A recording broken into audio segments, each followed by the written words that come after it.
Hey everybody, what's going on? Rob Cesternino back here in the studio to talk some Survivor here with you. Welcome to Survivor 44, and we are so excited for the first of our 3 Survivor Tribe previews. Today, we'll be talking about the Tika tribe with a man who is working hard to bring you everything you need to know here in the Survivor preseason. Give it up for Mike Bloom. Rob, it is time to get out of our comfort zones. We dared to take the plunge, and we are officially talking about the Castaways on Survivor 44 today. Let's do it. I'm so excited to kick off another season going through all of these interviews. We are going to be hearing from the cast members themselves. They recorded interviews in the preseason before they went out to go play in Survivor 44, and we are going to hear the answers to Mike Bloom's interview questions here in this podcast. 6 survivors will be hearing from the members of the Tika tribe. Mike, I couldn't be more excited. We are talking with Tika. I don't want to step on T-Bird's toes. Do you think she'd allow us to call it that this podcast? She would be thrilled. She had a conversation with her. She is, Mike, you wouldn't believe how hard she's working on trying to round up the older Survivor contestants. But here today we're talking about the new Survivor contestants. Yes, though there are some that may be old enough to be a guest on Talking with T-Bird in the future. Okay, interesting. All right, Mike, you got the Survivor 44 preseason started when you and the great Marianne Okich, who was like roasting me the entire time. Dragged your ass to Florida and back. Right. I just got back. I was nice enough to take my family to Disney World. And then, I mean, that when we looked at this, we said, well, the Survivor cast always comes out on a Wednesday. There's no chance that, and then, nope. The Survivor said, we're doing it on a Tuesday. For absolutely no reason whatsoever. The new era of Survivor is all about the unexpected. It's all about throwing curveballs your way. Yeah. I think we found out after the fact that CBS did sort of like a winter press day on Tuesday the 31st, which included an extended rolling of the 3-minute clip that we watched that aired on the 31st. So, yeah, they've got one more surprise in the One more surprise. Yeah. Okay. So we got to see everybody on Tuesday. Check out that podcast for first reactions from Mike and Marianne. Today, we'll be talking about our Survivor Tika tribe, the first of 3 podcasts like this. Our next 2 editions talking about the other 2 tribes will be next week on the podcast. So be on the lookout for that. Make sure you're subscribed. robhasawebsite.com/subscribe to subscribe to Rob's podcast main feed or to our Survivor only feed at robhasawebsite.com/subscribe. Mike, I know you are a super busy guy here because not only are you covering everything with the Survivor 44 preseason, but you've been doing exit interviews as part of our international Australian Survivor coverage that Shannon Gus is, of course, captaining over on our Survivor Global feed as well. So lots of Survivor going on here in February.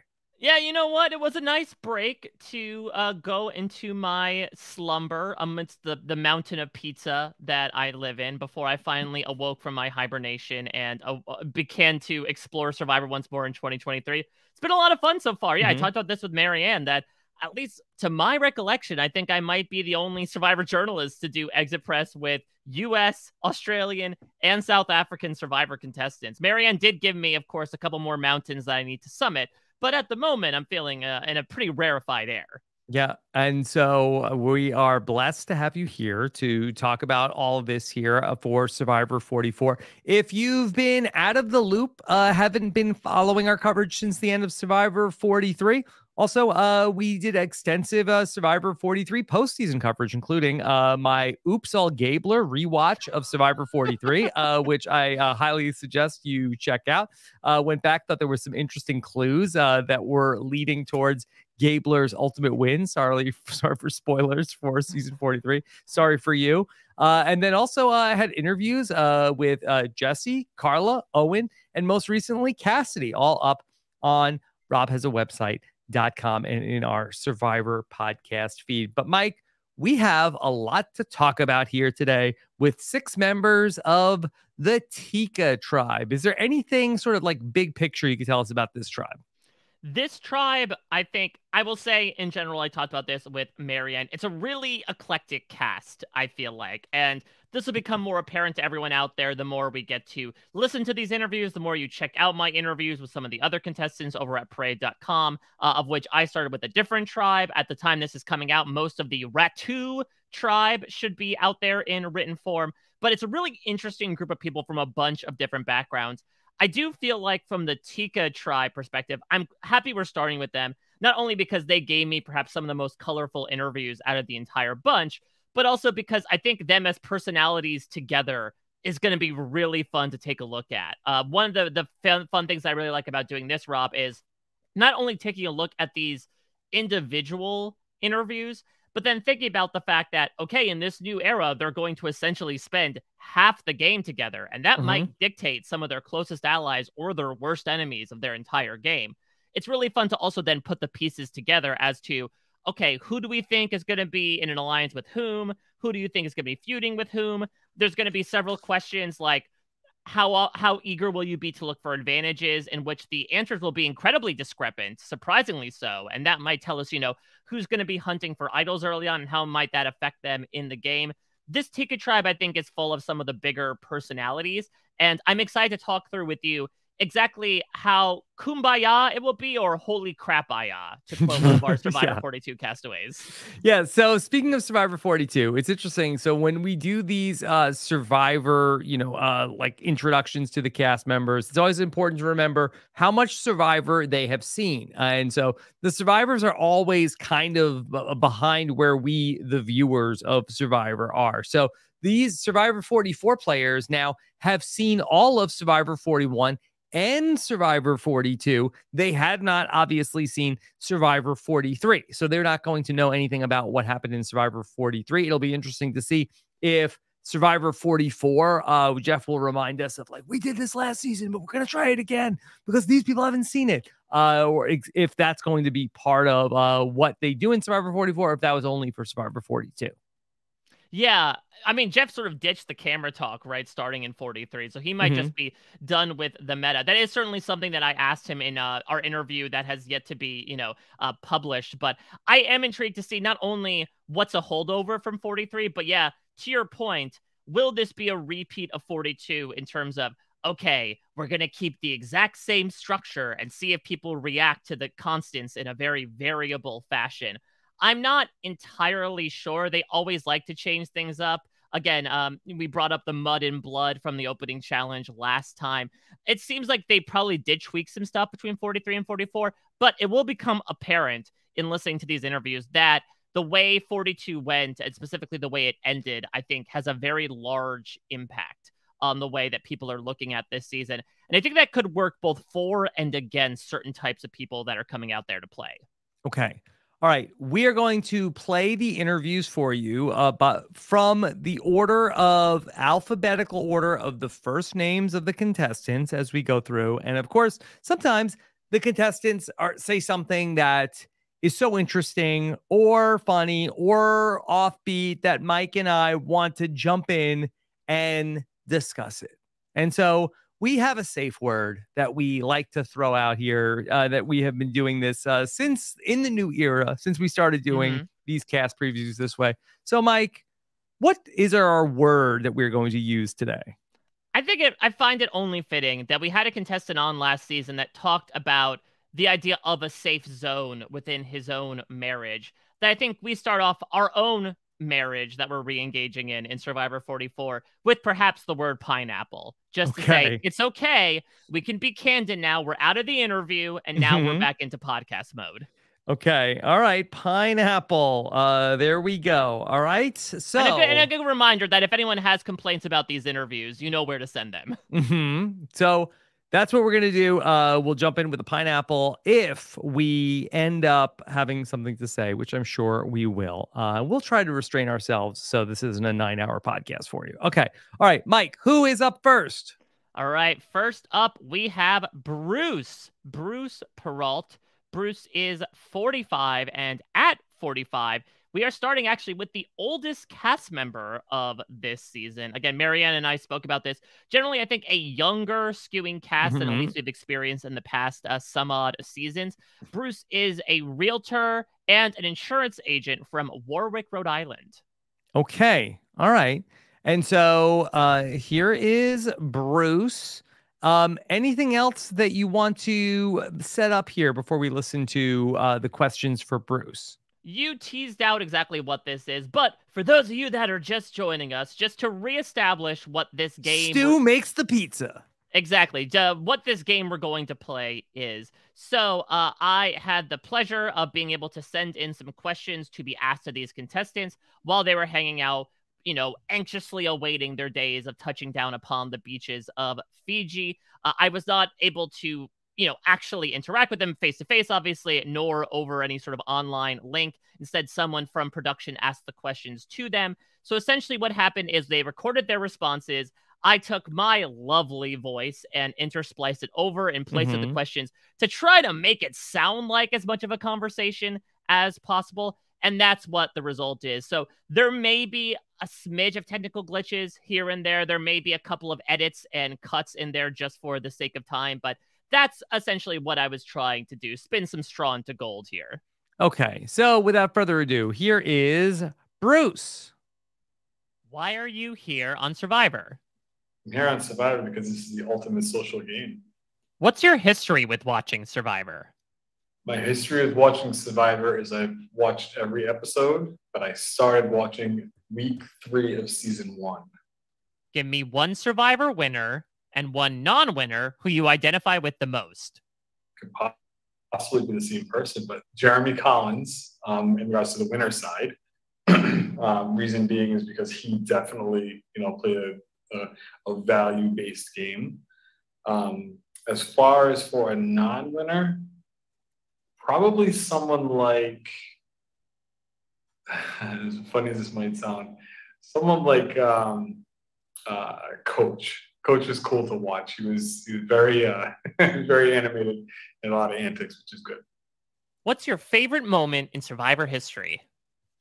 My favorite moments in watching Survivor will be the family visits. I know we haven't seen them recently, but the family visit, I think, really means, you know, that's my favorite part, just for the fact that, you know, you have people that have been away from their family for whatever period of time, and, you know, it gives them a little bit of a jolt of energy because, you know, they remember why they're there. What's one life experience you feel has prepared you most for the game? One life experience that has prepared me the most for Survivor for this game is, you know, I was abandoned as a child and I was placed into the foster care system. You know, and before being placed into the foster care system, I was abandoned for about 3 days. So there's a level of survival there, even though I didn't know it. I was at the age of 2.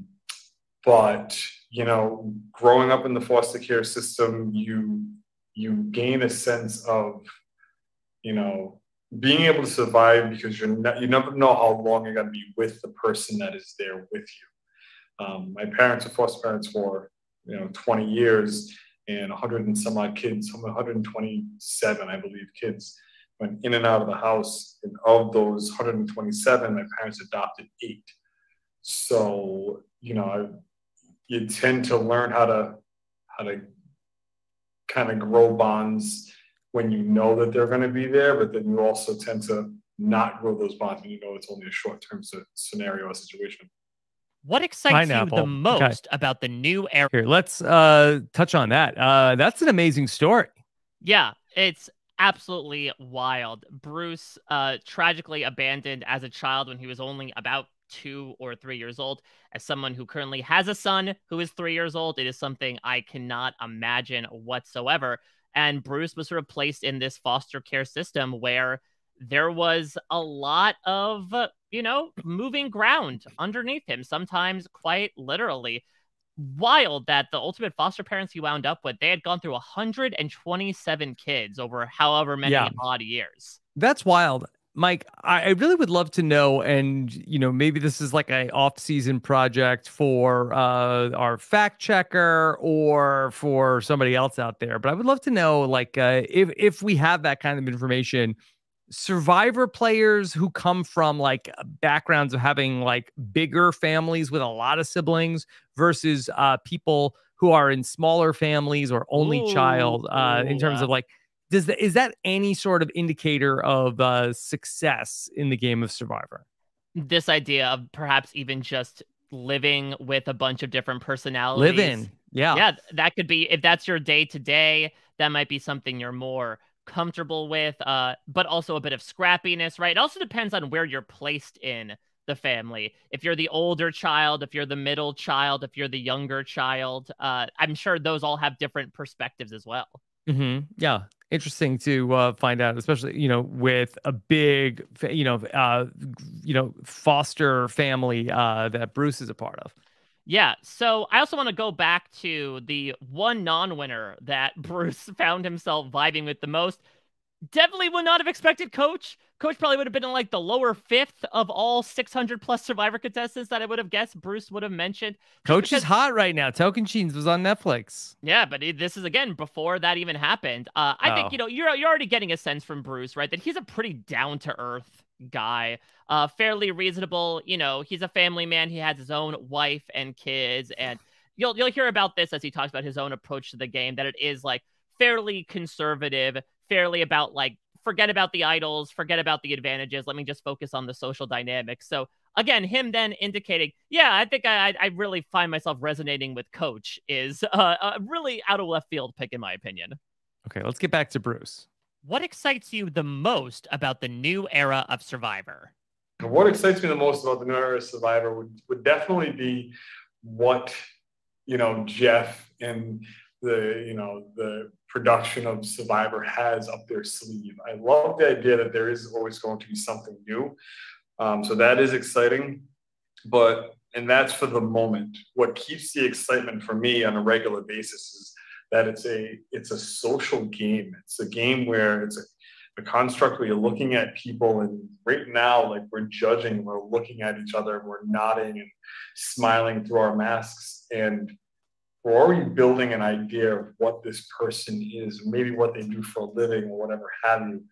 And we could be right, or 95% of the time we're probably going to be wrong. So then we start the game and we have the conversation, and the social part really makes the most sense.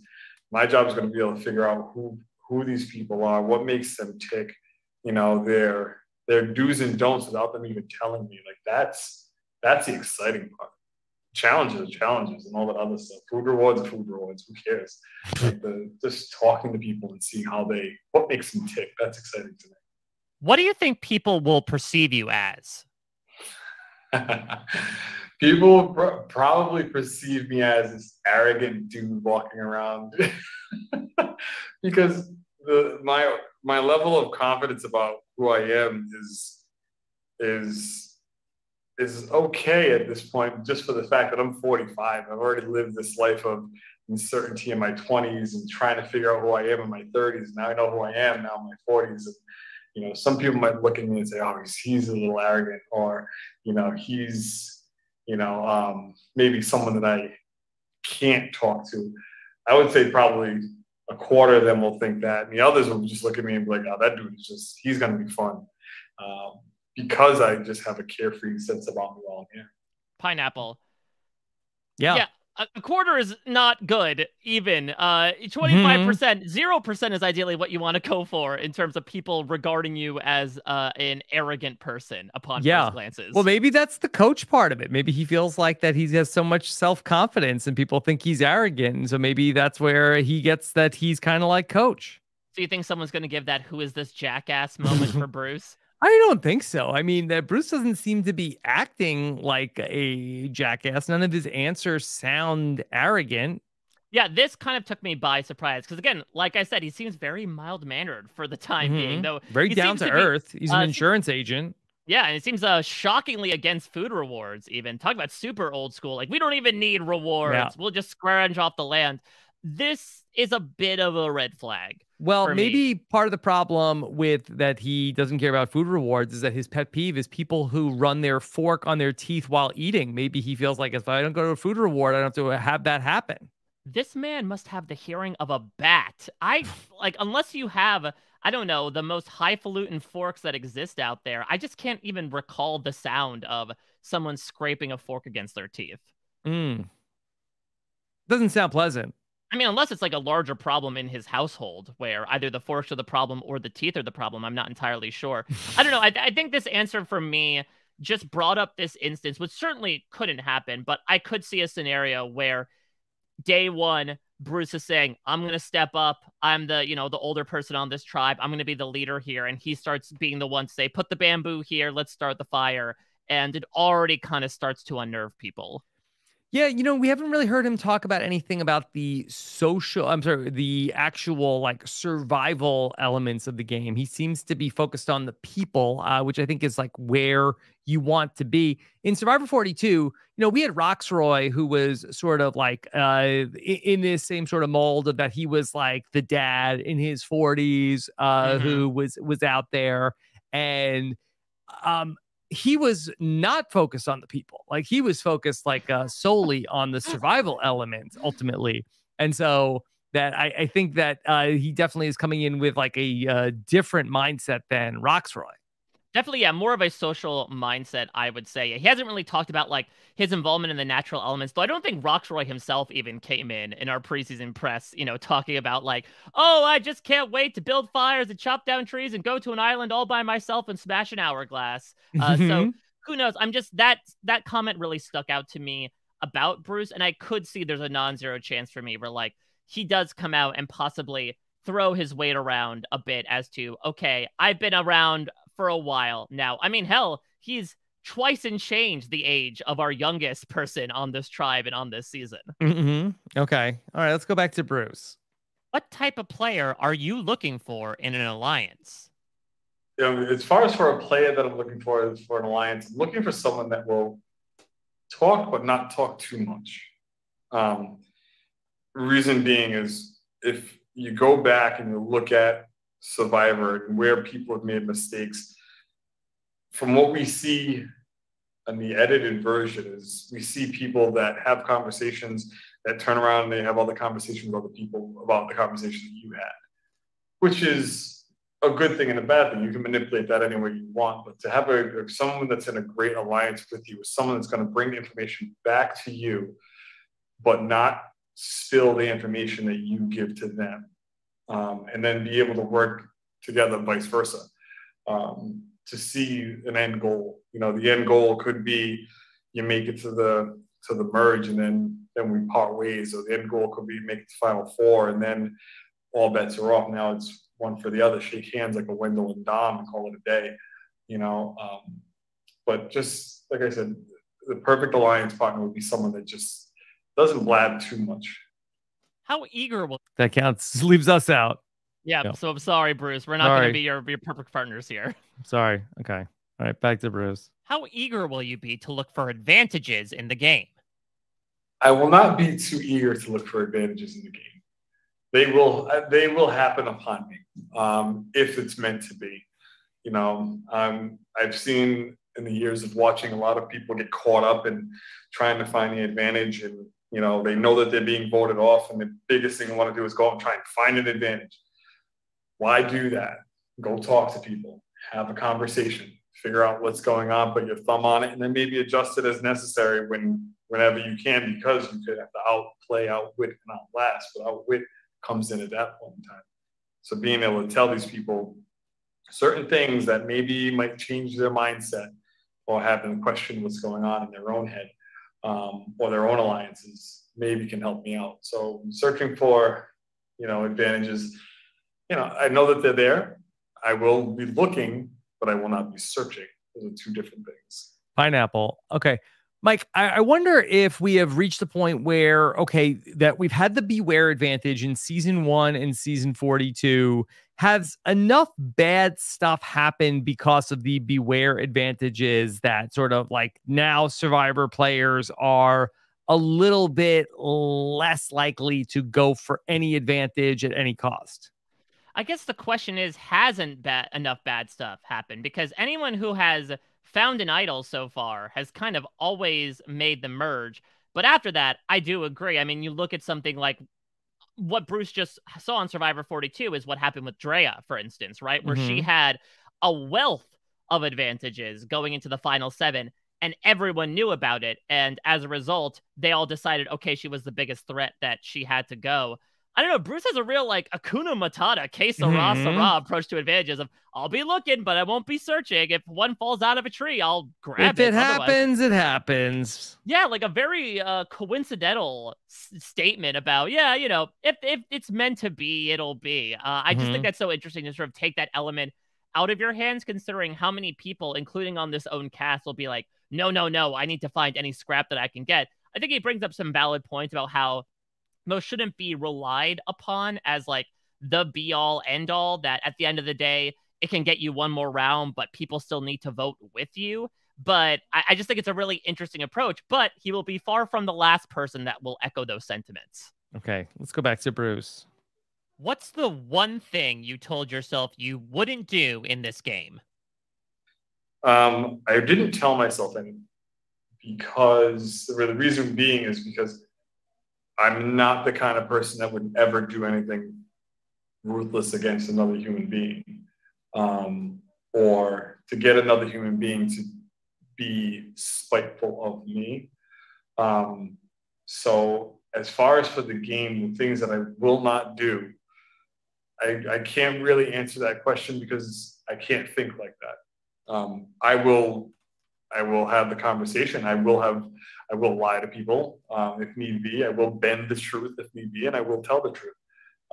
But I don't think that there is anything that I really wouldn't do, just because I don't really live a life of, what would you not do? Pineapple. Boy, Bruce, very disciplined. Yeah, though he does also sort of counter that, right, with saying, yeah, I'll lie, I'll cheat, I'll deceive. So he's very disciplined, but his discipline is sort of like, do whatever you need to do. Okay, but he's not going to go out of his way to betray people.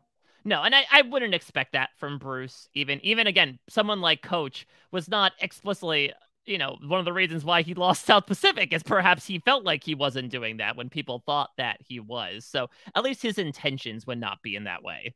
Okay. All right. Back to Bruce. What's the best advice you received before coming out to play?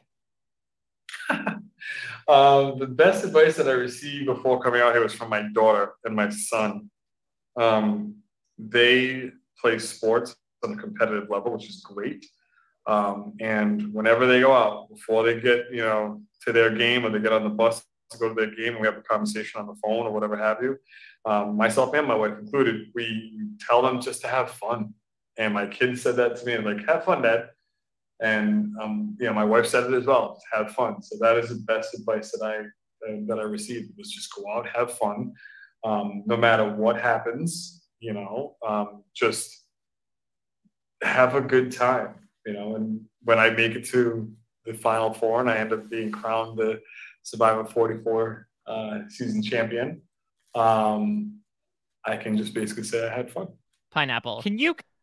I think Bruce might believe there are 4 people in the final tribal council. He said Final Four a couple of times at this point. Maybe is it like the Roxroy thing where he's really good at making the fire, maybe? Or he already has March Madness on the mind. Yeah. Maybe... maybe he feels like is he going to ace emotion? He feels like, okay, well, they did in 42.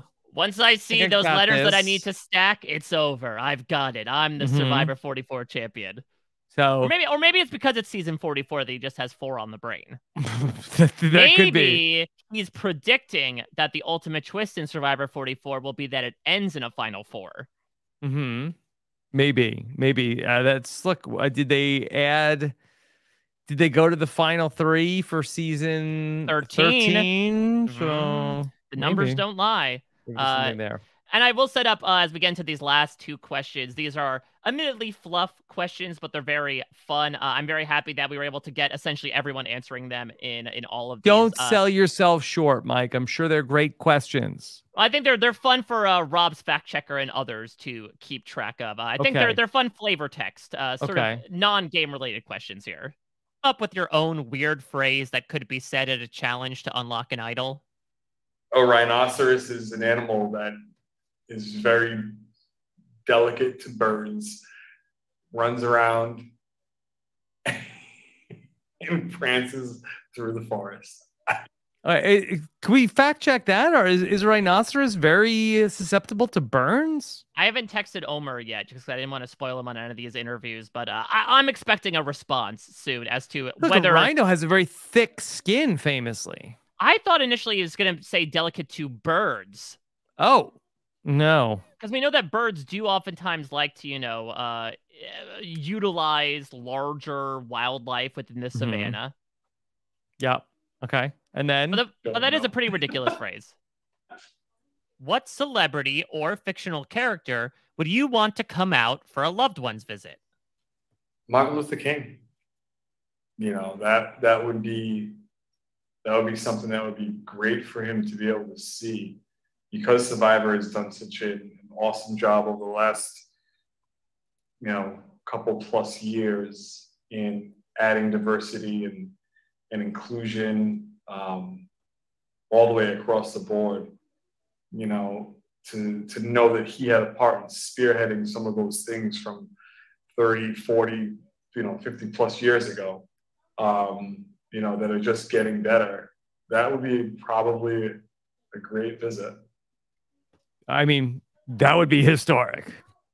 Quite literally, yes, for many reasons. One of them being that the man is very far dead. So I think there'd be a lot of headlines that need to be drawn. I'm trying to remember if anyone has picked like a dead celebrity beforehand. So, I mean, that would be pretty amazing. So, all right. Well, a nice sentiment from Bruce. Anything else that you want to talk about here as we preview Bruce? Yeah, so I'll bring up something from his 1-minute cast video that was released by CBS alongside the cast proper. He talks about his ability to change colors. He talks about how that relates to the game of Survivor, quite literally in the form of dropping your buff and changing the buff color. And he's someone that can easily adjust to his environment. I kind of got a sense with that in his interview where, again, he initially kind of presents himself as maybe more hard-lined and down-to-earth, as we keep saying. But then he'll be like, you know what? I'll lie and deceive if I need to. But then he's back to like, I don't need to look for advantages. If they fall into my lap, they do. So I got a lot of different tastes of this guy over the course of this interview. And I feel like that reflects well in him talking about his ability to kind of change into any background that he wants to. Okay, sorry. So we have Bruce here, that he is our first person that we are meeting from the Tika tribe. Now the other dominoes will fall into place. And let's find out if they are going to be people that are going to be compatible with Bruce or might maybe have some friction with Bruce. But Bruce seems pretty easy to get along with. Yeah, I really think the only thing I'm predicting being like major negatives for him early on is, again, if he does go down this path of like being too much of a dominating presence early on, whether due to his age or what, and that arrogant perception ends up coming across to more than 25% of the tribe. That's something that could get him in trouble early on. We'll also talk about maybe as we get to know these people, like, what do we think their chances are of becoming a tribe that only goes maybe once to tribal council before the merge happens? Because that could also have an effect. Look, even last season at something like Baka, right, which was splintered AF, but only went to tribal council once at the very first vote, and were essentially all able to make the merge. And that obviously affected things a lot, because had it not, perhaps we would not have gotten the winner that we did. Okay. Mike, we're ready to talk about somebody who's another one of the big personalities that we've met in season 44 of Survivor. Yes, I am super excited to introduce Carolyn Wiger. Carolyn. Okay. All right. Here is Carolyn Wiger. No relation to Tyler Wiger. Tyler Wiger. No. We don't know. There's no more family visits. He could come out there. Okay. Carolyn Wiger. Okay. From St. Paul, Minnesota. Yeah, so Carolyn is a drug counselor who currently counsels prisoners. She herself is a former addict, so she sort of is like that recovery story to impart onto others. The internet leads me to believe that she is mother, and she's also mother? Apparently, but she is I didn't also know a she was mother. mother. She's also a mother. She has an 8-year-old boy as well, 8-year-old son that she very much, bases a lot of her sort of like emotional state into. So here's something interesting about Carolyn. Carolyn has some experience playing Survivor online. She Rob, does? have you ever heard of Roblox, Rob? Yes. So did you know that for a good portion of time, about maybe 5 years or so, there was an out-and-out Survivor game that was being played on No, Roblox? I did not. Yeah, so it was like blatant copyright infringement. They didn't disguise it whatsoever. They called it Survivor. You picked tribes. You competed in these like little challenges with your avatar character. You would scheme and plot together, and then you would vote out other people until a jury of your peers crowned one person the winner. I remember this was a big thing before finally the big eye caught wise, and I believe around 2020 they officially shut it down. Shut it Roblox. down. Yeah, but I do believe that, imitators still survive in that server. But I do recall that Carolyn is someone who definitely was known in that particular community. So, admittedly, you'll get a sense in this interview even, Carolyn is sort of presented as a big character, but I do think we could look at the fact that she does have at least some experience strategizing as well, albeit from behind a screen. But I think there is a bit more game sense to her than we may think just from listening to her interview. Okay. All right. Let's hear what Carolyn has to say. To start off, tell us about yourself. Give us your name, age, and occupation. My name is Carolyn. I am 35 years old. I live in Minnesota, and I am a drug counselor, and I work specifically in the jails. Why are you here on Survivor? I am here. I've had this dream that I can play this game as myself. I've wanted to do this. I've watched the show since day one, and just hearing so often that, people going in there, they're going to be this person, or they're going to be this person, or they're going to hide this piece of themselves. And for me, I'm like, gosh, it would just be awesome if I could go out there and be myself and make it far and win. And so that's why I'm here. I want to experience that. I want to be able to play the game and be myself. I feel like for so long, I didn't know who I was, and it took a long time. It took me getting sober and just constantly working on myself to realize who I am. And I feel like I'm at such a good point in my life right now where I'm just ready. And I want to take that chance to play the game as myself, in a game where I feel like so many people would try to be under the radar or hide so much of them. I want to go in as my authentic self. And I want to experience everything. What's your history with watching Survivor? So I've watched since day one, and honestly, I don't think it wasn't until seeing Nora in season 39 where I was like, okay, there are people who are a little bit different who play this game. Other than seeing Debbie, which I thought like she was awesome, but like that quirkiness, that weirdness, I didn't feel like I'd be able to like fit in out there. So it was like not something that I felt like was attainable until I saw Nora. And then seeing Marianne win on season 42, it was like, oh my gosh, like it's possible. And so just watching for so many years and not ever really feeling like there was anybody that I could relate to very much. And then seeing Nora, seeing Marianne, who is her beautiful, authentic self. It's like, yes, like it's possible. I can do this. All right, pineapple. Marianne famously said she was doing it for the weirdos, Mike. Yeah, and Carolyn is a self-professed weirdo. I mean, listen, I got to put in like an early pick for your consummate impression of the season in Carolyn. She has such a unique voice. I love listening to her, like the hills and valleys that her voice takes us through. No, I can already tell this is going to be somebody who's super fun to have on the show. I mean, I think that one of the things that I have always loved about Survivor, I think that if you love people.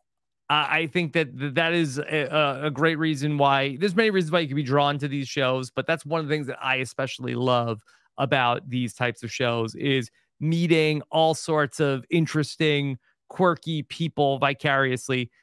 Used to be just through the television. Now I meet them in real life. And so it is very fun to have like somebody like this thrown into the mix. Well, it's interesting that you say that because Carolyn very much agrees with you. Not to put too many words in her mouth, she'll go into that sentiment later on. But it's really interesting you mentioned that, Ed. Yeah, I certainly did not think of the season 39 contestants that Nora would be mentioned here as an influence for Carolyn.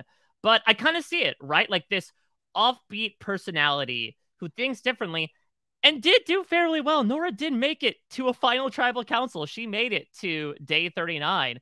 And it's interesting that that was the light bulb moment for Carolyn of, oh, okay, so people who do sort of go to the beat of their own drum or whatever instrument of choice still have a part to play in the general symphony of a Survivor season.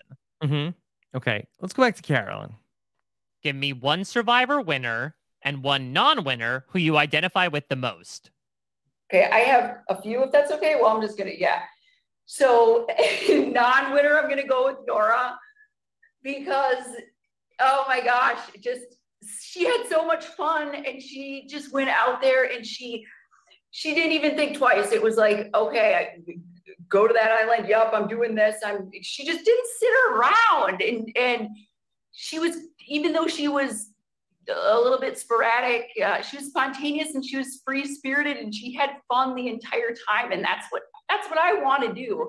I want to have fun and I just want to take advantage of every moment out there and just soak it all in. I also think of Drea from 42 who just wasn't afraid to find, it was like, okay, this beware advantage. I'm not even going to think twice. I'm opening this and just playing the game, getting in the blood and getting, I love that. People who aren't afraid, people who are vulnerable and real and are their authentic selves. That's what I love and can relate to. Oh, and Gabby too, because of just, again, the authentic self, being true to herself, crying when it's hard to I think a lot of people want to keep those tears in and it's like, what are people thinking? What are people looking at me? And I'm crying. And she just let it out. And I just respect that so much because it's like, I don't understand how anybody would play this game and not cry. And I've been crying my entire time here so far. And as far as winner, I have to go with Marianne because, oh my gosh, I was bawling when I saw that she won. I'm just so proud of her because it was like, okay, she did it. She was her complete authentic self and she won. And that just meant so much to me. Seeing that before I came out here, it was just such an inspiration to me because she was just so awesome and watching her play and have so much fun and she talked so much and it's like, I loved it. And even on days where it was rainy and cold and nasty, she was having fun. And I felt that every single time she spoke, even in the bad times and the good. And I hope that I can do that out there as well. I just hope to be as lovable as her. What's pineapple? Okay. So Carolyn said something that I don't think I've ever heard before, that she's been crying all through the preseason. Yeah, well, we did have this happen last time where I believe Gabler was asked about his family at one point and started to tear up thinking about them. But yeah, I don't think the frequency of crying perhaps has been at high of a level as Carolyn's without any sort of distress associated around it. It does seem like largely the preseason activities, right, are just hanging around the pool, reading a book, etc. I don't know if it's Carolyn feeling homesick, like Carolyn experiencing sensory overload. She seems a bit like a happy crier to me as well. Yeah, I mean, she sounded like she was almost crying talking about Marianne. Yeah, I was going to say, it's really tough to tell from an audio perspective. The video, getting able to see the visual will help when we actually see her on screen as to does she always sound like she's on the verge of tears, or was she actually on the verge of tears at that point? Yeah. Okay. Let's go back and hear some more from Carolyn. What's your favorite moment in Survivor history? I'm going to go with the first thing that popped into my head. And it was the moment where, so at Ghost Island, where Donathan is making, he's making fire for the first time. And he looks and he's like, I'm just so proud of myself. And it's like, to me, it's the people who make the show so interesting in their stories, and just hearing his story and where he came from and hearing him like be so proud of himself. I just couldn't help but like feel that and like cry with him. And it was just a great moment of growth. And like, look at me, I'm out here. This is me out of my comfort zone. And I just made fire. It was like just inspirational for me. Those moments, the human moments. Pineapple. Who would have thought the most inspirational moment from Donathan wasn't him with the balls in the cage, but him making fire? Yeah, I have to be honest. I don't really remember the Donathan making fire moment from my Survivor rewatching, but it sounds amazing. Randy Bailey's going to have to cut a new video. Yeah. So there you go. A first for the greatest moment in Survivor history. Yeah, Donathan making the fire. But I think this begins to indicate, again, when I mentioned before, she says those moments, those human moments, Carolyn is all about emotionality out there. Not to say that the game is being shirked, Wanda or otherwise, but I do think that she, by and large, like you said, loves the moments where it's more about connecting with people and watching people kind of overcome and show the triumph of the human spirit. Okay. All right. Back to Carolyn. What's one life experience you feel has prepared you most for the game? I would say just my battle with addiction. I spent a lot of years just not knowing who I was, not liking the person that I saw in the mirror. And, it's addiction it's torture on your brain. And I spent so many years just in therapy, going and just looking at myself, looking at all of like the parts that I didn't like or wasn't proud of. And I feel like I did the work to get to where I am today and be a person that I can be proud of. I'm okay at 35 years old. I'm okay with who I am.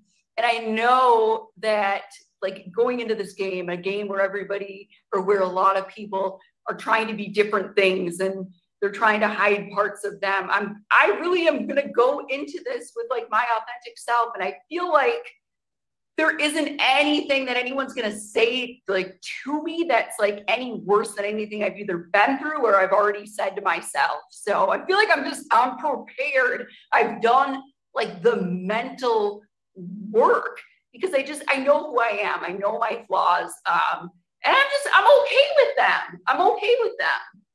What excites you the I'm so happy we have Carolyn on this season, obviously for a number of reasons, but I think one of them is her story. And I think it's an important one, personally. She mentions in her bio, why do you want to be part of Survivor? She says, I want to share my story. I want to bring the hope. Addiction looks different for everybody, and recovery does too, which I think is also a very fair point. She talks about therapy. That's another good point to make as well, that different routes work differently for different people. But I really like this idea of addiction, no matter what it may be affiliated with, is oftentimes used to almost like make up for a mental deficiency that you might have. Whether you don't like a part of yourself or a hole that you feel needs to be filled, that's where you turn to substances or vices or things like that. And I think Carolyn really vocalizes like what is able to get you away from addiction, which is becoming entirely comfortable with who you are. And that's going to jut up really interestingly against a game that is made to feel you uncomfortable. Like, I think that Carolyn is going to be able to come in here with a bit of that superpower to her of like, okay, I'll accept the fact that this game might change me, but I'm also very sure in who I am to the point where I'm not going to lie about anything with my background. Yeah, I mean, it's an amazing story, and I hope that, she's somebody that people can take something away from hearing about what she's been through. And I'm sure she's going to be a very positive influence. Yeah, definitely. I think she's going to be somebody, I would imagine maybe one of the first people we go to with their package, right? Considering like, I mean, we also just came out of Bruce, who like has a very harrowing story himself, but like hearing her own journey, how she came to terms with who she was and is thriving because of it, and how she's basing her entire game around that. Like, I became comfortable with who I was, which was able to not only get me out of addiction and become 13 years sober and become a loving and supportive mother and drug counselor, but hopefully a hell of a Survivor player too. I think now you see why Marianne's win was such an influence for her. Why that confessional of Marianne tearfully saying, I want to show people out there that I can be weird and you can be weird too and win this game. Why this has such an impact on her, because she has lived the past dozen years of her life being okay with who she is. Okay, let's go back to more from Carolyn. I'm okay with that. What excites you the most about the new era of Survivor? Oh my God. Oh my God. Like everything. Like, I love all of like the twists and the pineapple. Yeah, it's like Carolyn Wiger, come on down. Yeah, I think we need to rewind that here, just that scream one more time. And almost say this was unprompted. It wasn't like a bug landed on her. This was her genuine ecstatic response to this question. Survivor. Oh my God. Oh my God. Like Wow. Most people don't have that reaction to what do you think about the new era?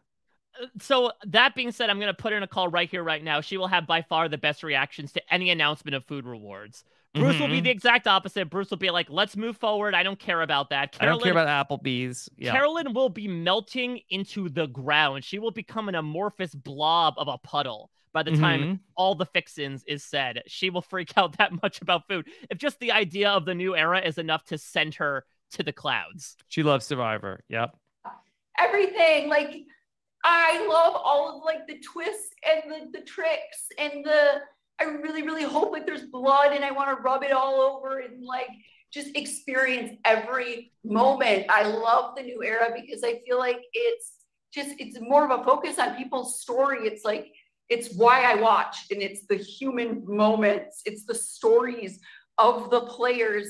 And it's just, it's everything I love. I am so excited to do the challenges, and to, if I fall on my face, like I'm okay with that too. I love just the mystery of it and how there's just so much that's going to be thrown at me. I'm not ever going to know what's going on, and I'm okay with that. Like, I'm going in just so ready and just so excited. Like, I want to experience it all. Like, there was so many twists, and I hope that there still are, and I hope that I find every single advantage and idol. I'm going to be like looking under everything. Like, I want to soak it all in. I want to experience everything. Like, oh my gosh. I want to hear Jeff be like, dig deep, like all of that.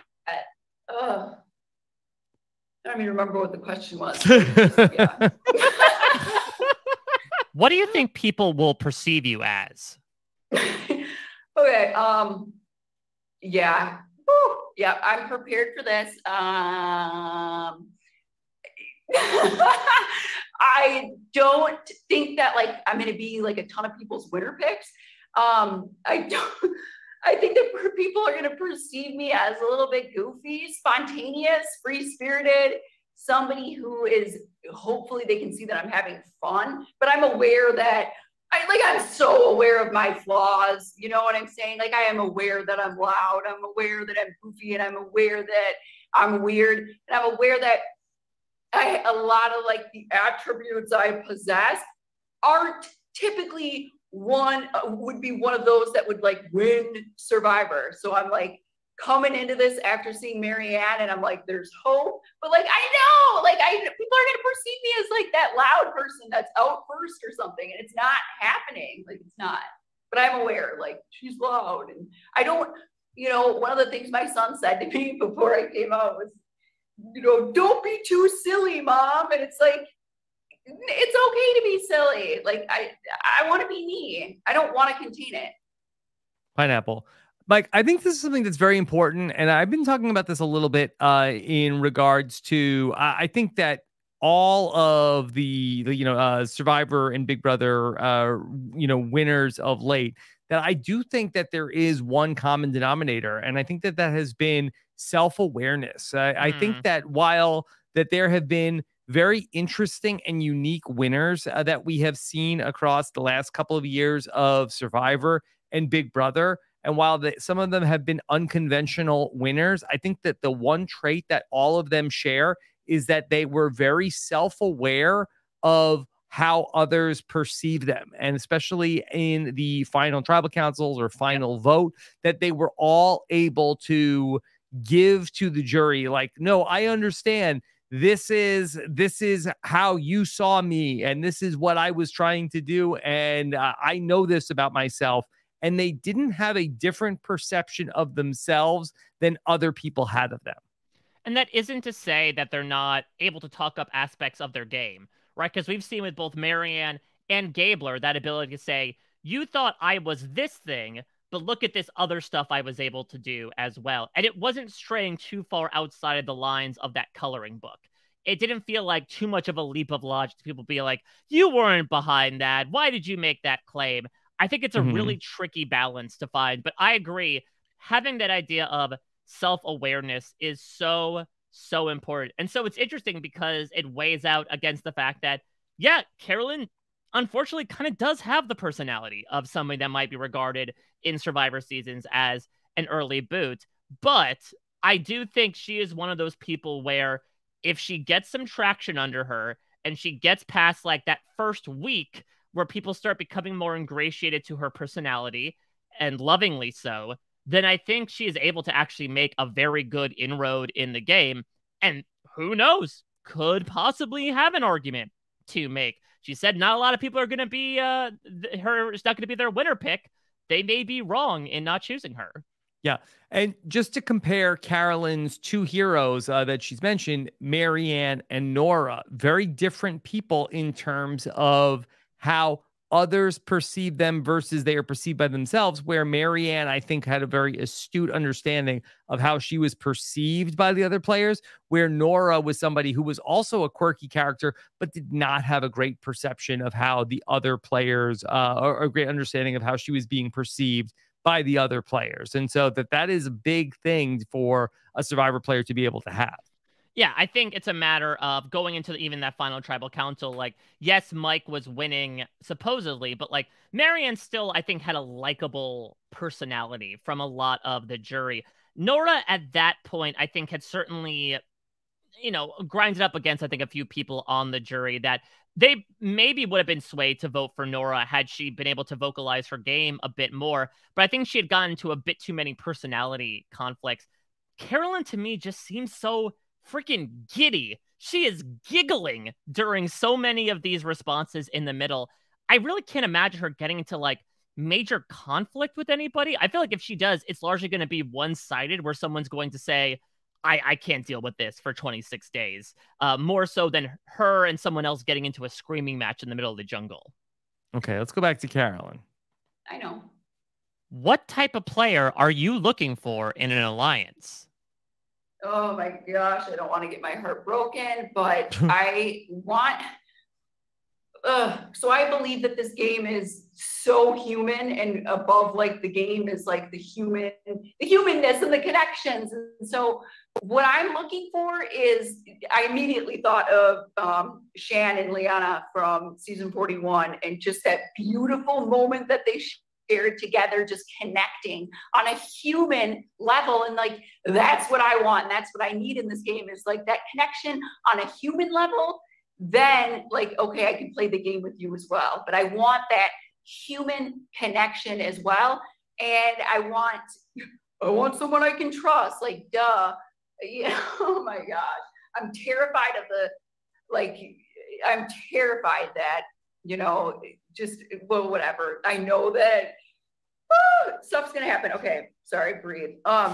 It's the human connection. I value that. I need that, the trust, hopefully, like, I hope I have at least a few people I can trust and just be open with and honest with. And like, that's what I need. So that, like, the Christian and Gabby type of partnership, Liana and Shan, that's what I need. How eager will you be to look for advantages in the game? Okay, yeah, so that's, no, I know, okay, no, I'm not, I don't want to say, like, that's going to be my downfall. I'm going to be looking. I don't care, like, I want to be looking. I know, like, don't look on day one and all that, but I feel like I want to constantly be aware of my surroundings and what's going on. And so I want to be looking under everything. I want to always have my eyes peeled about, like, okay, this. And I've been practicing it even while I'm here. And a lot of that is stuff that I've been doing for, my whole life. It's just like that practice of being in the moment and being present, smelling the smells, looking for stuff that's just a little bit off, just being aware. So I know that I'm just going to be like busting out because I'm going to want to be like searching and grabbing and touching everything. And I do know in that respect, like, I need to hold back a little bit, but no, I'm going to be like so excited. I'm going to want to open everything. I'm going to want to touch everything and get everything and dangle it all. Yeah. Like, I'm going to be, I wish I could be out there at every hour searching and looking and opening. Pineapple. Okay. Pineapple. Yep. So this might be the thing that gets her in trouble. If she is just like a basset hound, just hunting everywhere for idols and advantages, while perhaps interpersonally she may, be able to butt heads with some people, this might be something that could cause people to fall against her if they feel like, okay, she's got something, we need to take her down immediately. Right. Will she be able to resist the temptation of not being all over the woods looking for the things where Bruce is like, no, I'm not looking for anything? Is Carolyn going to be able to sit still and not be looking for the advantages everywhere? Now, I will say, Survivor Gods, please, I hope you made this happen. If indeed the idols are still the bead collecting, Carolyn has to find it. We need this sequence because Carolyn has the ultimate alibi, right? I'm the Survivor 44 hoarder. I'm collecting everything. I need to touch everything. I need to smell the smells for some reason. So let me take your beads, everybody. I think, like we sort of talked about with someone like Carla or with Cody, she kind of has the perfect personality excuse to be someone to say, yeah, give me your beads. I need them for something. Right. It doesn't necessarily work if, like, Bruce is collecting everybody's beads. Yeah, they're like, okay, why do you Bruce, need them? Yeah, what do you need them for? You just woke up and decided you needed jewelry? Yeah, but quirky personality is a great cover for some of these advantages that we have in the new era. Yeah, between the phrases, right, and the beads. I feel like it's almost encouraging people to be wacky. And almost like, then it's kind of like a snake eating its own tail, where then it leads the wackier players to find the advantages because they know they could probably handle the quote-unquote punishment. Like, that's Carolyn for you. Exactly. And Classic so maybe Carolyn. Then maybe it's okay. I have a weird personality. Dumping out all of our water bottles for no reason. That's she wants to touch Carolyn everything. Move. She wants the water to touch the sand as well. She wants to experience everything, including being thirsty for 3 days straight. Okay. What's the one thing you told yourself you wouldn't do in this game? So one of the things that I told myself that I wouldn't do in this game was I told myself I wouldn't talk badly to myself, if that makes sense.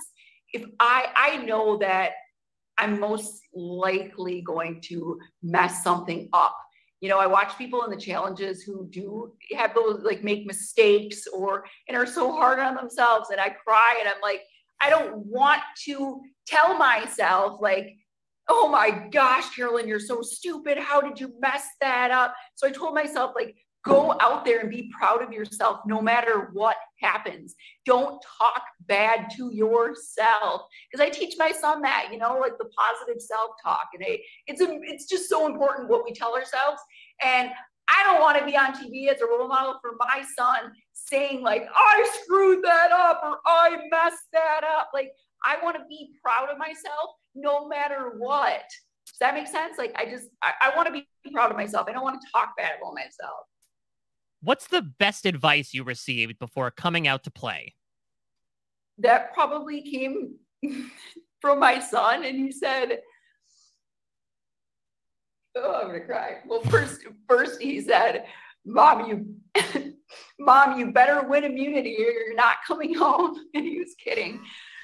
But he said, just remember, it's okay if you cry, and you don't have to apologize for how you feel, because I'm gonna be crying a lot. And I think that just kind of explaining that, like, hey, my name's Carolyn, and I'm emotional and I cry a lot. Like that's just knowing that it's okay.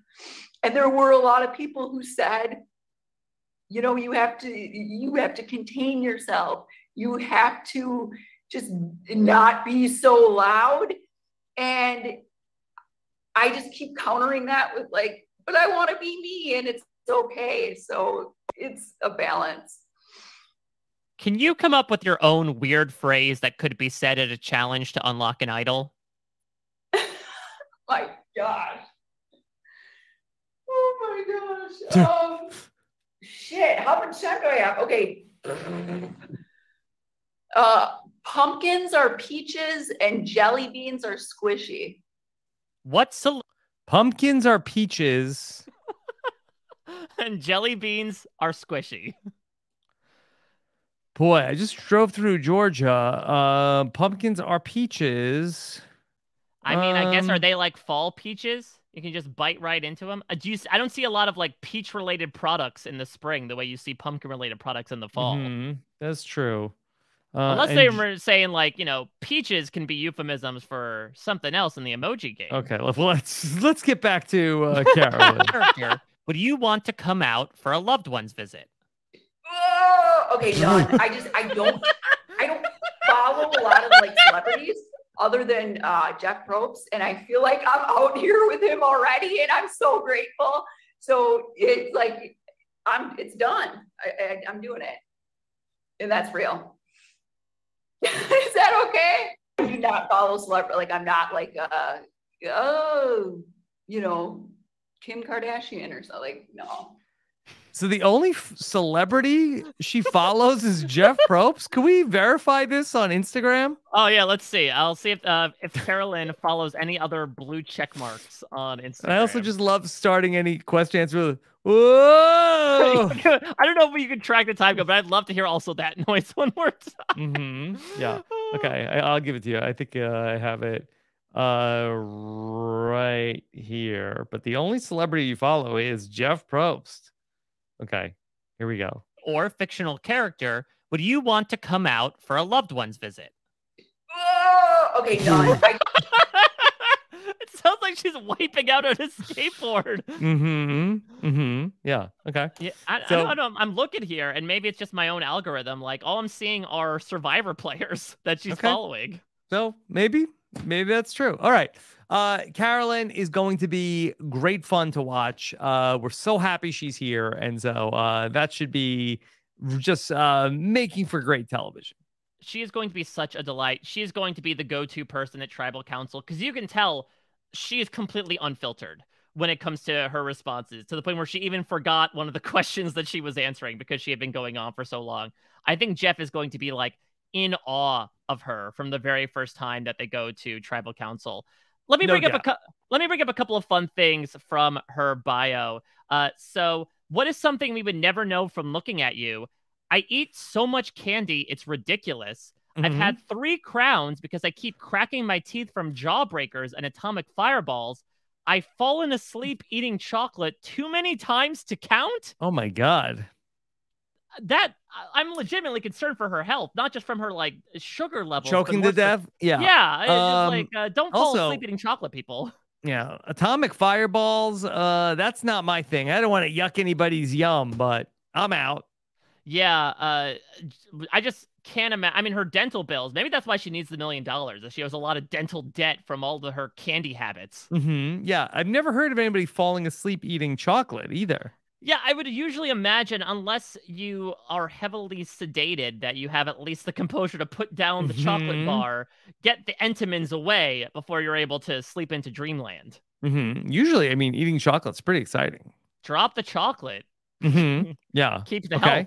The other thing that has to be mentioned here is you wonder who would sire such an interesting child in Carolyn. Mm-hmm. And she talks about, who in your life is your biggest inspiration. She says, my mom and dad. My mom is the most selfless person I know. She's my rock and never hesitates to help, even when her own needs are pushed aside. My dad dropped out of school and joined the circus. Yep. He decided to turn his life around. So he went back to school, got a law degree, and was elected to the Senate. Is that the United States Senate? I double-checked. I believe it is the state Senate of Minnesota. Chuck Wiger, I believe, is her father's name. Mm-hmm. Yeah.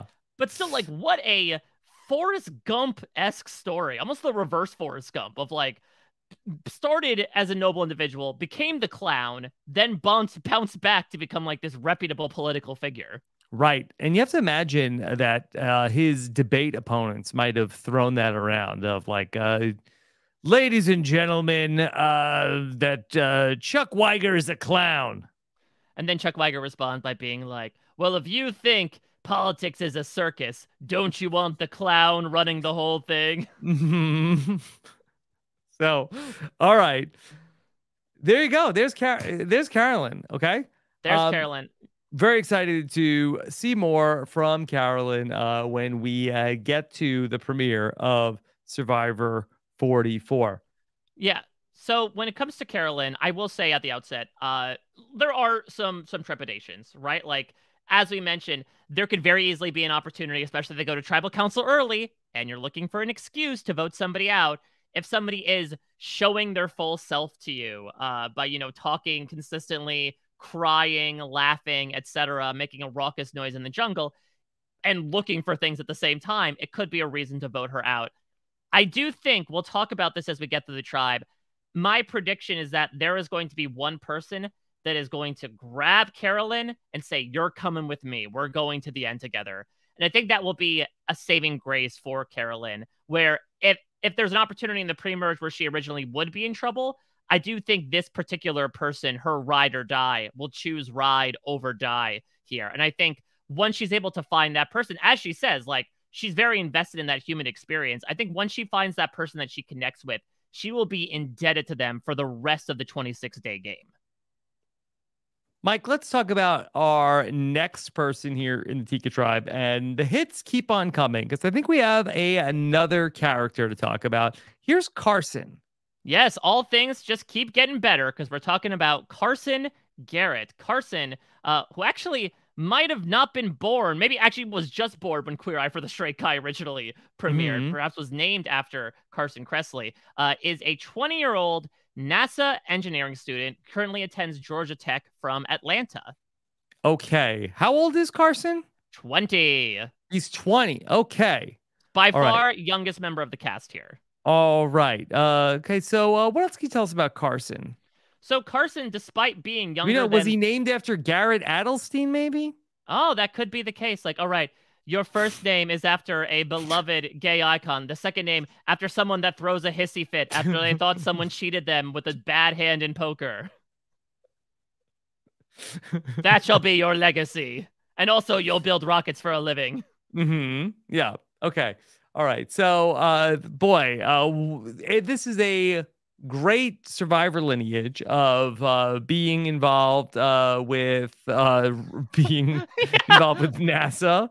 Yeah, it's been a long time since we've seen some Rocket Men, right? So we had, of course, Dave from your season. We had John Fincher. Yeah. Well, don't forget about Dan.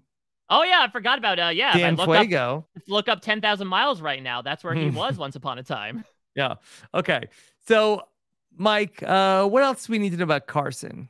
Carson's incredibly excitable, and despite the game being older than him, he considers himself a student of the game. Makes sense because he is a student proper, has a very academic approach to things, but also very positive, very bubbly, and very excitable, as his youth would indicate.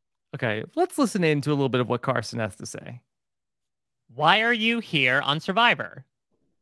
I am here on Survivor to fulfill a lifelong goal of beating this game.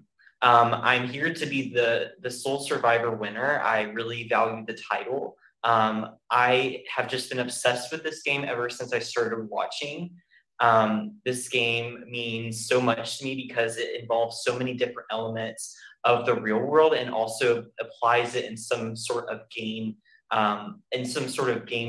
theory mechanism that is so entertaining to watch. It's funny, it's interesting, it's like captivating. And so I think for me, it's just something that I've always wanted to do. I never thought I would be at this point, because I remember when I started watching the show, I was like, I don't think Jeff will still be doing it when I'm old enough. And so now that I'm here, I'm just so thrilled that I'm going to be living my dream come true. And I think that that will prepare me to win the game. Pineapple. So he's 20. He's a NASA engineering student. Does NASA offer some sort of like undergraduate program, Mike? So this is a little bit of like the LinkedIn gussy up your job title to appeal yourself. So I believe what it is that he is an engineering student, but they like offer some sort of like NASA offers like a scholarship program or something. I don't think there's very specific, okay, hell, we're close enough to Houston. We're close enough to Tallahassee. You're in the NASA program already, son. I think it's that he is studying rocket science, studying that type of mechanical engineering. And maybe there is some sort of NASA element involved, but it is not the be-all, end-all. It is sort of the square to the rectangle that is engineering. Well, I know that my wife attended NASA Community College. So... yeah, I love that Coliseum. NASA Coliseum. NASA Coliseum. It's right next to the NASA Coliseum. So maybe it's similar. Yeah, it could be. It's just a few letters that are silent, I suppose. Can't spell NASA without NASA. For me to win the game. What's your history with watching Survivor? I started watching Survivor 6 years ago. My cousins and my aunt were like, you have to watch this show. And at the time, I really wasn't into watching TV. And so I started watching the second episode of Millennials versus Gen X with them.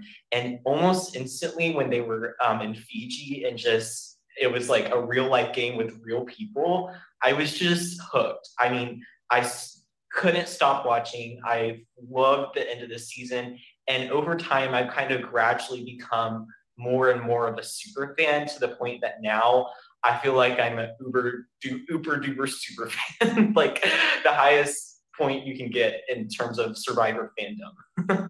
Pineapple, an uber duper super fan?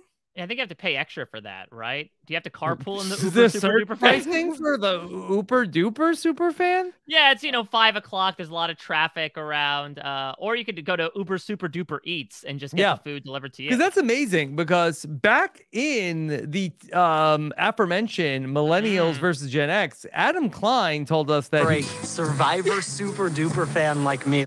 So Adam Klein was the original Super Duper fan. Carson is the Uber Super Duper fan. And then we're going to have the Trooper Uber Super Duper fan, then the Super Trooper Uber Super Duper fan.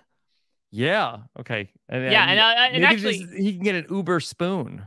He has, I don't know, and necessarily endorse this factoid, but he did very recently, once the cast has been posted and he has been like out and out as a Survivor cast member, he did post a word-for-word TikTok of him reciting the copy pasta Stacey Powell speech of Chucky the Cheese jokes from Survivor South Pacific. That is a good one. Okay. Yeah, which I believe Marianne herself recited too, so it might be good in the winner genes. Okay, so Uber Super Duper fan Carson.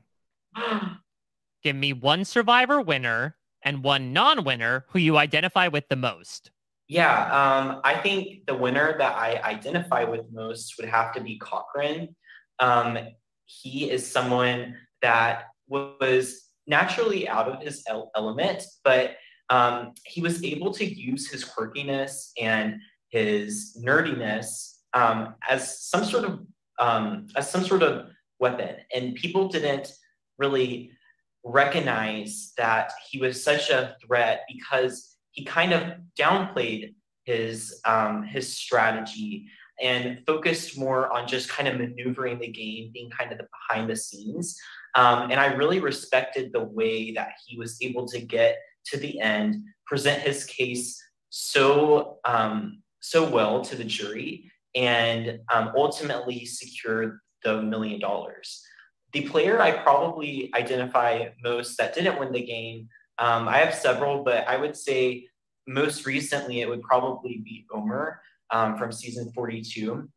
He was very receptive of his threat level, and he really tried to manage it throughout the game. And so he didn't focus on trying to say, hey guys, look, I made this big move.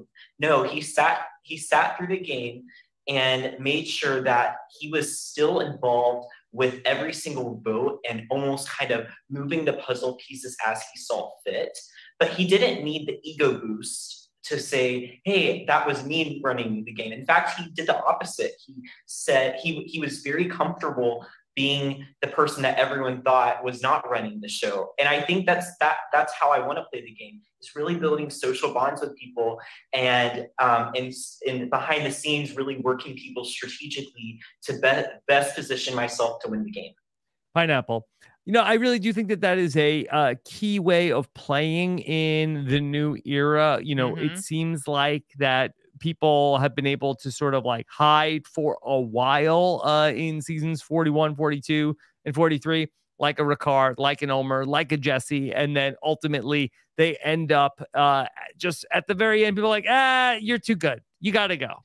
Yeah, so the issue is that it has to be kind of like a cause and effect where you can be someone to orchestrate that move, but if you are the one that is given that credit, you then have to have some way to like ensconce yourself within safety, right? That's what happened with Omer. Is by the time the final 6 rolled around, he had been the one to kind of come up with this idea alongside Mike, right? Of like, okay, let's hide the idol. Let's get Drea voted out with all these advantages. But then what does Mike do? He says, oh yeah, Omer's really good. We got to vote him off. And now they have the numbers to take him out. And then let's look at the very person that took him out, in Marianne, who did this, raised her profile a lot and got some eyes on her, but had this idol and had someone in Romeo that really had a good relationship with her and wanted to take her to the end, that she still had that safety around her. That's what we sort of talk about in this new era, right? About how tough it is to be one of these bigger players because your head's just sticking above water and it can very easily get chopped off. You need the ability to like stick your head above, take a breath, and then tuck it back again underwater. And I think Carson's going to talk a bit about how he wants to be perceived. That could probably help him with that, where he can run things behind the scenes. And the hope is if he does get some points on his resume, he does get credit for something, he has social skills or advantages or immunities around him to not have to be then, okay, the automatic #1 target. And then he's just gone as soon as the person he voted out. Okay, let's get back to Carson. What's your favorite moment in Survivor history? My favorite moment from the history of Survivor is definitely when Sandra ate all of the sugar and Game Changers that made a big chaotic moment between JT and Michaela. It was one of my favorite moments because Sandra recognized in the moment that JT was getting annoyed with Michaela for wanting a bunch of scoops of sugar and a drip of coffee, and to him that was wasting it. And so Sandra, seeing what's going on, like played on that. She caused more chaos than there was, and actually caused more of a rift between them. And ultimately, when they went to tribal, it was between Michaela and JT. And in effect, she took the target off of her and put the bullseye between those two. They were going at it, and she just sat in the background and laughed. So that was probably one of my favorite moments. Pineapple. Yeah. So this, Rob, is where I think Carson might be a bit disadvantaged to have not watched Survivor 43. I wonder how much Carson would change his ideal gameplay after watching what happened to Sammy on that season. Mm-hmm. Yeah. Because what he's talking about is like what Sammy was doing with the Baka stuff, right? Like causing a bit of chaos, being that middle person, purposely trying to stir up all sides and be that person running things behind the scenes. And then Sammy gets caught with his hand in the proverbial cookie jar and ends up getting voted off. That sort of is like the downside, worst case scenario of what this type of behind the scenes gameplay can produce.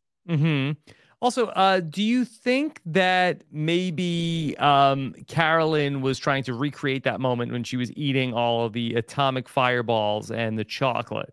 Yeah, exactly. That's just not one spoonful of sugar. That's like the whole damn Mary Poppins movie equivalent. Did Sandra fall asleep right after that? Yeah, exactly. Sandra just took it. Well, that was Rob, you were there for the infamous peanut butter and chocolate moment, right? Heidi and Jenna, they didn't jump off the perch. They fell off. They fell off. Because they fell asleep eating the chocolate. Yeah. Yeah, you got to be careful. It's one thing to be behind the scenes, but, I feel like that these things are very easy to figure out, like who's actually stirring the pot like that. Yeah, I think especially in an era where everyone is kind of so hyper aware and very rarely are things kept a secret, that I think it's tougher to retain a low profile now more than ever, just because people are so freely exchanging words with each other, be it about advantages, personal matters, etc., that it may eventually come out of like, oh yeah, Carson was behind all of these things, and then your whole game blows up. Okay. All right. So let's go back to Carson. What's one life experience you feel has prepared you most for the game? I would say the life experience that has prepared me most for this game would probably be my project management track over my 2 years in college. I started out in college not really knowing where I wanted to go. I applied for astrophysics, switched majors to chemical engineering, and then ended up in aerospace engineering. And throughout that process, I really didn't know what I wanted to get involved with, what I was interested in. So I joined a consulting organization, which just was working on developing strategies for nonprofit. And I found a lot of meaning in it. And eventually I worked my way up to being a project leader my first year. I was working on huge projects with clients that were way older than me. And I was a first year leading teams with MBA students. And so I had to kind of be able to take myself back and say, I'm not the smartest person in the room. I'm going to work with you, and I'm not going to be in some sort of like, there's not going to be a hierarchy on the team. I am here to kind of just position ourselves and get us to the point that we're supposed to help our client and not really focus on trying to be in charge in a sense. And so I've continued to work my way up through the organization, and it's kind of very off track from what a typical engineer would be involved in. But I just love working with people, collaborating, and being a good listener and not necessarily someone who's talking down to people. And so I think in Survivor, it's really going to help me because I can use those similar strategies to work with people and not over them. And so especially with my age and being younger than people, as long as I show them that I'm more interested in learning about them than I am in them listening about my stories, then I think it will work well for me. What excites you the most about the new era of Survivor? The thing that excites me the most about being on Survivor is potentially being able to be put in a position where I've never seen this advantage before. I had no inkling of what's going to happen, and I don't know what anyone else knows. And being able to make that split-second decision what I want to do in the moment with only knowing a limited amount of information. I think from a viewer's point of view, you know everything that's happening. You see all of the small alliances and you see what people have said about each other. But what excites me as a super fan is being in the position where I have to assess the best decision for me based off of the information I know. And a lot of times that will be lies, that will be things that are not true. And so I can't wait to try to be able to maneuver through the game, knowing a limited amount of information and making the best decisions on advantages and how I want to vote based off of that limited information, seeing what it's really like in the moment. And I think it will ultimately give me a lot more respect to the players that are able to, do so well in this game, because regardless of whether you're actually playing or you're just watching from afar, it's a hard game, and you can visually see that. What? Pineapple, what was that noise? Oh, yeah, I forgot to mention, Carson was abducted by aliens in the middle of that interview. Oh, my God. Carson, all right, here's your opportunity to play a never-before-seen advantage. It's called Choose Your Champion. Yeah, exactly. And the aliens abduct him, and we say, That's why you were picked by NASA as an engineering student. You're making first contact with the Vulcans. First contact with the advantages. Yeah. The advantages are the aliens. Mm-hmm. Okay. All right. We'll see. We'll see what happens if there's we break out any first-time advantages here in season 44. It's an interesting perspective, though, right? To be the thing that I'm most excited for is having limited information. Usually it's the exact opposite. That's the thing that scares people the most about Survivor is like, I don't know what other people are talking about. Hey, these are the people we want working for NASA. Yeah, people that are ready to explore the unknown. One small step for man, one giant leap for Carson kind. Mm-hmm. Okay. All right. Let's go back to Carson. What do you think people will perceive you as? I think people will perceive me as someone who's really friendly and nice and just here for the experience. They probably will kind of view me as a super fan, given my age and the typical archetype that I might be in, and that I wear glasses. But in most of my life, people initially perceive me as just really nice, kind of to myself, and really interested in them. And like in high school, I won, or I was voted the friendliest for senior superlatives. And I think in general, just from what people tell me, they're always like, oh my gosh, I just see you as such a nice person. And then I get to know you and you're much more like devious and strategic and you're ambitious and you're competitive. And so I want to play on to that. I want whatever people perceive me as, whether it's inexperienced because of my age or nice and young, whatever that may be, and I'll kind of assess that as I go throughout the game. I want to play into that, and I want people to continue to view me in a less threatening light. And if that means that I'm viewed as inexperienced and young, that's fine. I will go for that all day. That's great. And I think for me, as I go throughout the game, I might show more elements of the strategy behind my game. But again, I want to stay as behind the scenes as possible. What type of player are you looking for in an alliance? The type of player I'm looking for in an alliance is someone who is kind of just there for the ride and is very loyal. I'm not necessarily a loyal player. I'm honestly always going to make the most optimal move to get me further in this game.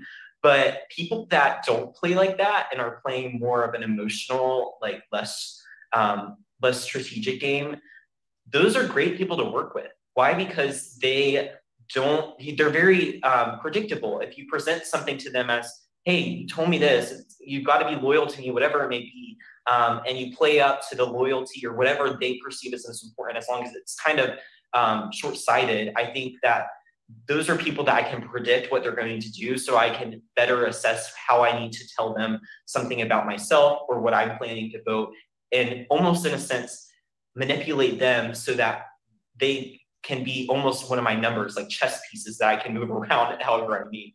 The more strategic people like myself, I want to get out as soon as possible. Pineapple. Yeah. Do we know anybody in this tribe, Mike, that might be somebody who might work with this? Emotional, less explicitly strategic. Bruce? On the tip of my tongue, like a piece of chocolate that I fell asleep with last night. Yeah. Listen, well, I think beginning with C and ending with N in their names might not be the only things that Carson and Carolyn will have in common here. I could see this relationship very much happening. And I would say, though, maybe Carolyn is perhaps a bit more unpredictable than Carson would want. But I do think when it comes to the other pieces of criteria, he kind of is describing her to a T, no? Yeah.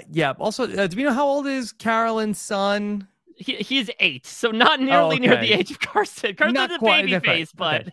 Yeah. What would the portmanteau name be? Carson? That sounds like a drug. Yeah. Sounds like a very He told bad... your doctor to find out if Carson is right for you. Yeah, it might get you in Carson if you end up Side making effects might include narcolepsy while eating chocolate. Looking younger for your age, having weird glasses, getting abducted by aliens in the middle of interviews, making strange noises with forks while eating. So I think that is definitely a relationship I could see. Again, obviously there's a large difference in age between Carson and Carolyn's son, but like I could imagine she sees his face, and when she looks at him, she sees home. And that could be something that she very emotionally anchors herself to. And he, in turn, I think, is more than happy to reciprocate. Yeah. Okay. Let's go back to Carson. How eager will you be to look for advantages in the game?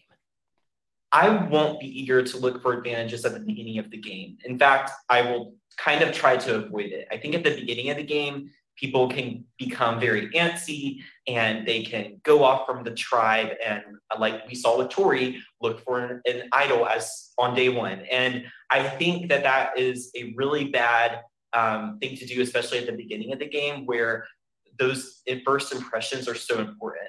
And so really at the beginning of the game, I'll just kind of be focusing on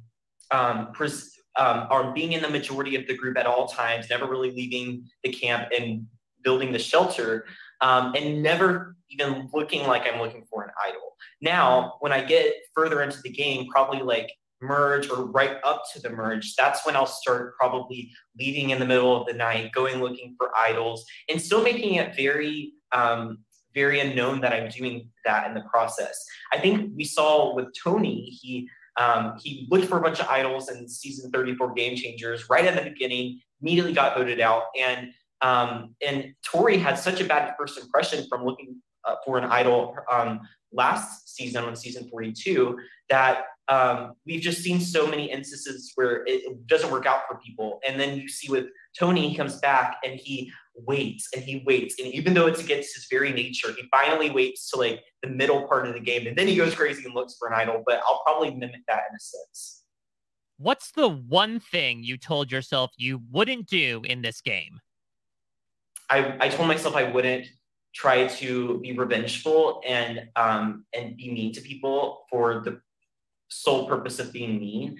I think that sometimes people get upset with each other, and yes, it's a game, but I think that it's important to realize that these are real people, and I don't want people to be upset with me post-game because of something that I did that was unnecessary. So even though I will be playing a cutthroat game, I won't be making moves just for the sole purpose of hurting someone. Pineapple. Yeah. Channeling Brandon Hance. He won't be feeling a little revengeful. He'll be the author of his own fate. That is for sure. Let's go back to the advantage question here, because this is interesting. This is same answer, but a different take from the Bruce answer, right? Both of them do not want to actively be looking for advantages, at least early on. Bruce was more so this idea of, yeah, if it'll happen, it'll happen. Carson more so is using kind of Tori as a case. And that's good to remember, too, because remember, with that Ika tribe, they were pretty late to the game when it came to finding those beads. That Drea, yes, was flush with advantage cash at that point, but she then only really started looking in like episode 4 or 5. What I also think is interesting, though, that hasn't been acknowledged with this advantage question are the boats that show up at camp that take you to Sack Rock Island, as it probably is now going to carry over from Survivor 43. Because that's something where, yes, you can stick to the trails that you're used to, or you can stray from the path and start looking for idols that will catch notice. But then there are these sort of like mandated trips that people will assume you're coming back with something. And I feel like that's another facet of the question that we were sort of dancing around at this point. All right. Let's go back to Carson. He's got a little bit more. Okay. What's the best advice you received before coming out to play? The best advice I received before coming out to play was kind of from a lot of my family members, and that it was just to be myself and have fun. And I think that that really kind of put the focus of how I wanted to play the game into the light, because I wasn't really sure like what type of game I specifically wanted to play, whether I wanted to be the villain or like try to be the hero. And I think for me, it just came down to, I want to be myself. I want to have fun. And I want to play this game as best as possible. And I want to win. And my sole purpose of being here is to win. But I also want to have fun in the process. And if like that means that I can cause a little bit of chaos and it not affect my game, but in fact affect my game in a positive light, then I'm totally going to take that option. I want to be able to watch the show back and be like, I had fun out there. This was a great experience. Can you come up with your own weird phrase that could be said at a challenge to unlock an idol? For me, Jeff, I think that some of the smartest people in the world are really challenging the perceptions that we all might have are flat earthers, because they know everything about the earth and they've studied it and they want to try to figure out more than just what we're told. I don't know, that was bad. Something about flat earthers I would love to incorporate. I think that would be funny, because it's absolutely ludicrous. What celebrity or fictional character would you want to come out for a loved one's visit? I think the celebrity I would love to come out for a loved one's visit is, in my mind, a celebrity, Sandra Diaz-Twine. I absolutely adore her. I think she's funny. I think she would make me laugh and also actually provide me some great strategic advice. So I'd love to meet Sandra the Queen. She is amazing. You know, they actually did a season one time where the survivors got to meet Sandra. Yes, exactly. And then also those other seasons where Sandra was a player and they also got to meet her They because got they to were meet her, playing with yes. alongside her. Yeah, I don't know. Do you think, is it cheating, Rob, for you to say a Survivor player is a celebrity that you want to come out there? Is it cheating for this question? Yeah, or is this proving how much of an uber super duper fan you are? Yeah, I think you're definitely an uber super duper fan. If the biggest celebrity, I mean, what's a bigger uber super duper fan that you would want Sandra to be your loved one, or that you only follow Jeff Probst on Instagram? Yeah, that's really a big would you rather. Mm-hmm. Yeah, I am worried about Carson. Interesting. Okay, why? Well, I think that a couple of things are working against him. One, you know, he's a very young man, only 20 years old. And so I don't think that he is going to, you know, like Sammy, like be able to go out there and like actually, I'm 27. I don't know if anybody's going to be able to play. In fact, if he wants to get in with Carolyn, he should say, I'm 10. I'm not 20. Yeah. Sammy only said that he was 22. So I'm worried about that. I also feel like that people are going to look at Carson and feel like, okay, well, he is a clearly an uber super duper fan, and he is somebody that we are going to be worried about. And is he going to have and when he wants to play like sort of like a villainous game, like is he going to have the quirky enough personality that he is going to be so lovable that people will potentially be able to overlook what he might be doing playing this sort of like chaos causing game?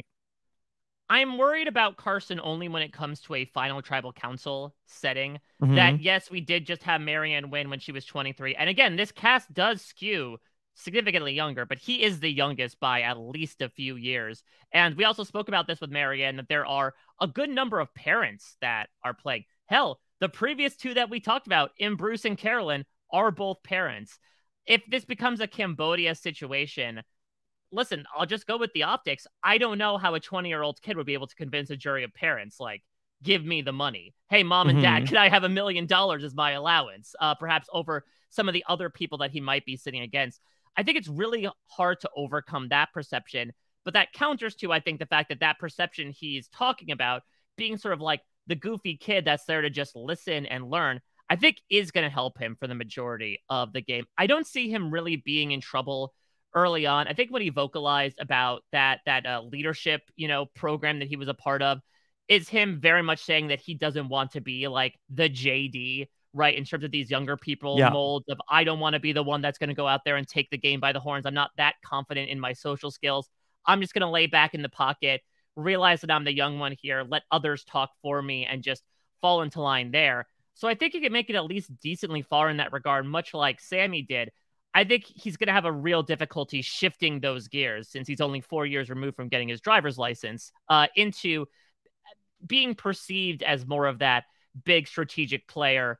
I was the one that was doing this the entire time, and I'm deserving of your jury vote.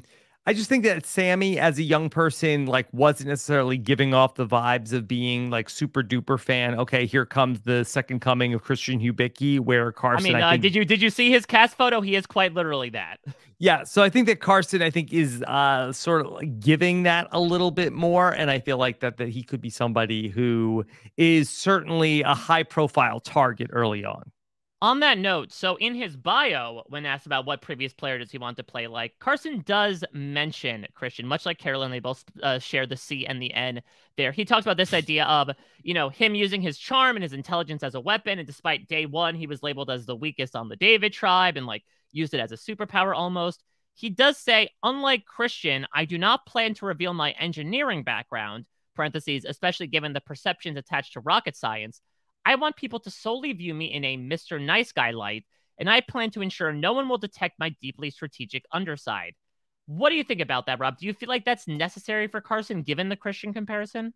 I don't love it. We talk a lot about this in the circle. The people who are, the catfish, they're the people that are out there. They're saying hey, I'm just here because I'm a nice person. I'm just, shy and nice, and I don't have a lot to say.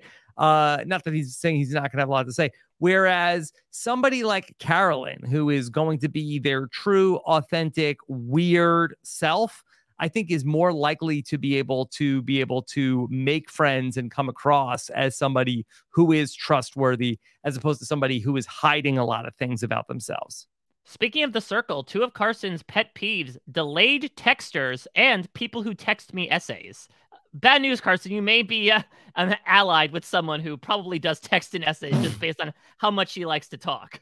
Yes. Okay. So there's Carson. Very much looking forward to seeing how it is going to play out for him. All right. I will say one more thing. Is something, again, I think will help Carson's longevity in the game. He does say something that we may not know about him is that he 3D prints and designs survivor puzzles for fun. He's got the David Wright playbook here. I could very easily see Carson become the puzzle asset of the tribe, and that makes him invaluable in the early stages of the game. Okay. We will see. All right, Mike, we still have 3 more people to get to here. Let's talk about Helen, somebody who I do not know a lot about coming in. Yeah, we're yelling about Helen for the moment. Helen Li is a 29-year-old project manager, currently lives in San Francisco. Okay. What else can you tell me about Helen before we hear from her herself? Yeah, so Helen is first generation. Her parents were Chinese immigrants who were able to come over in their 20s and kind of build up from nothing and be able to support both her and her brother in their various careers. And she talks a lot about growing up in that situation and how that's going to help inform, I think, the way that she plays, in particular with adjusting to a bunch of different social scenarios. First Helen in 39 seasons? Yes, I do believe, since the infamous Helen Glover.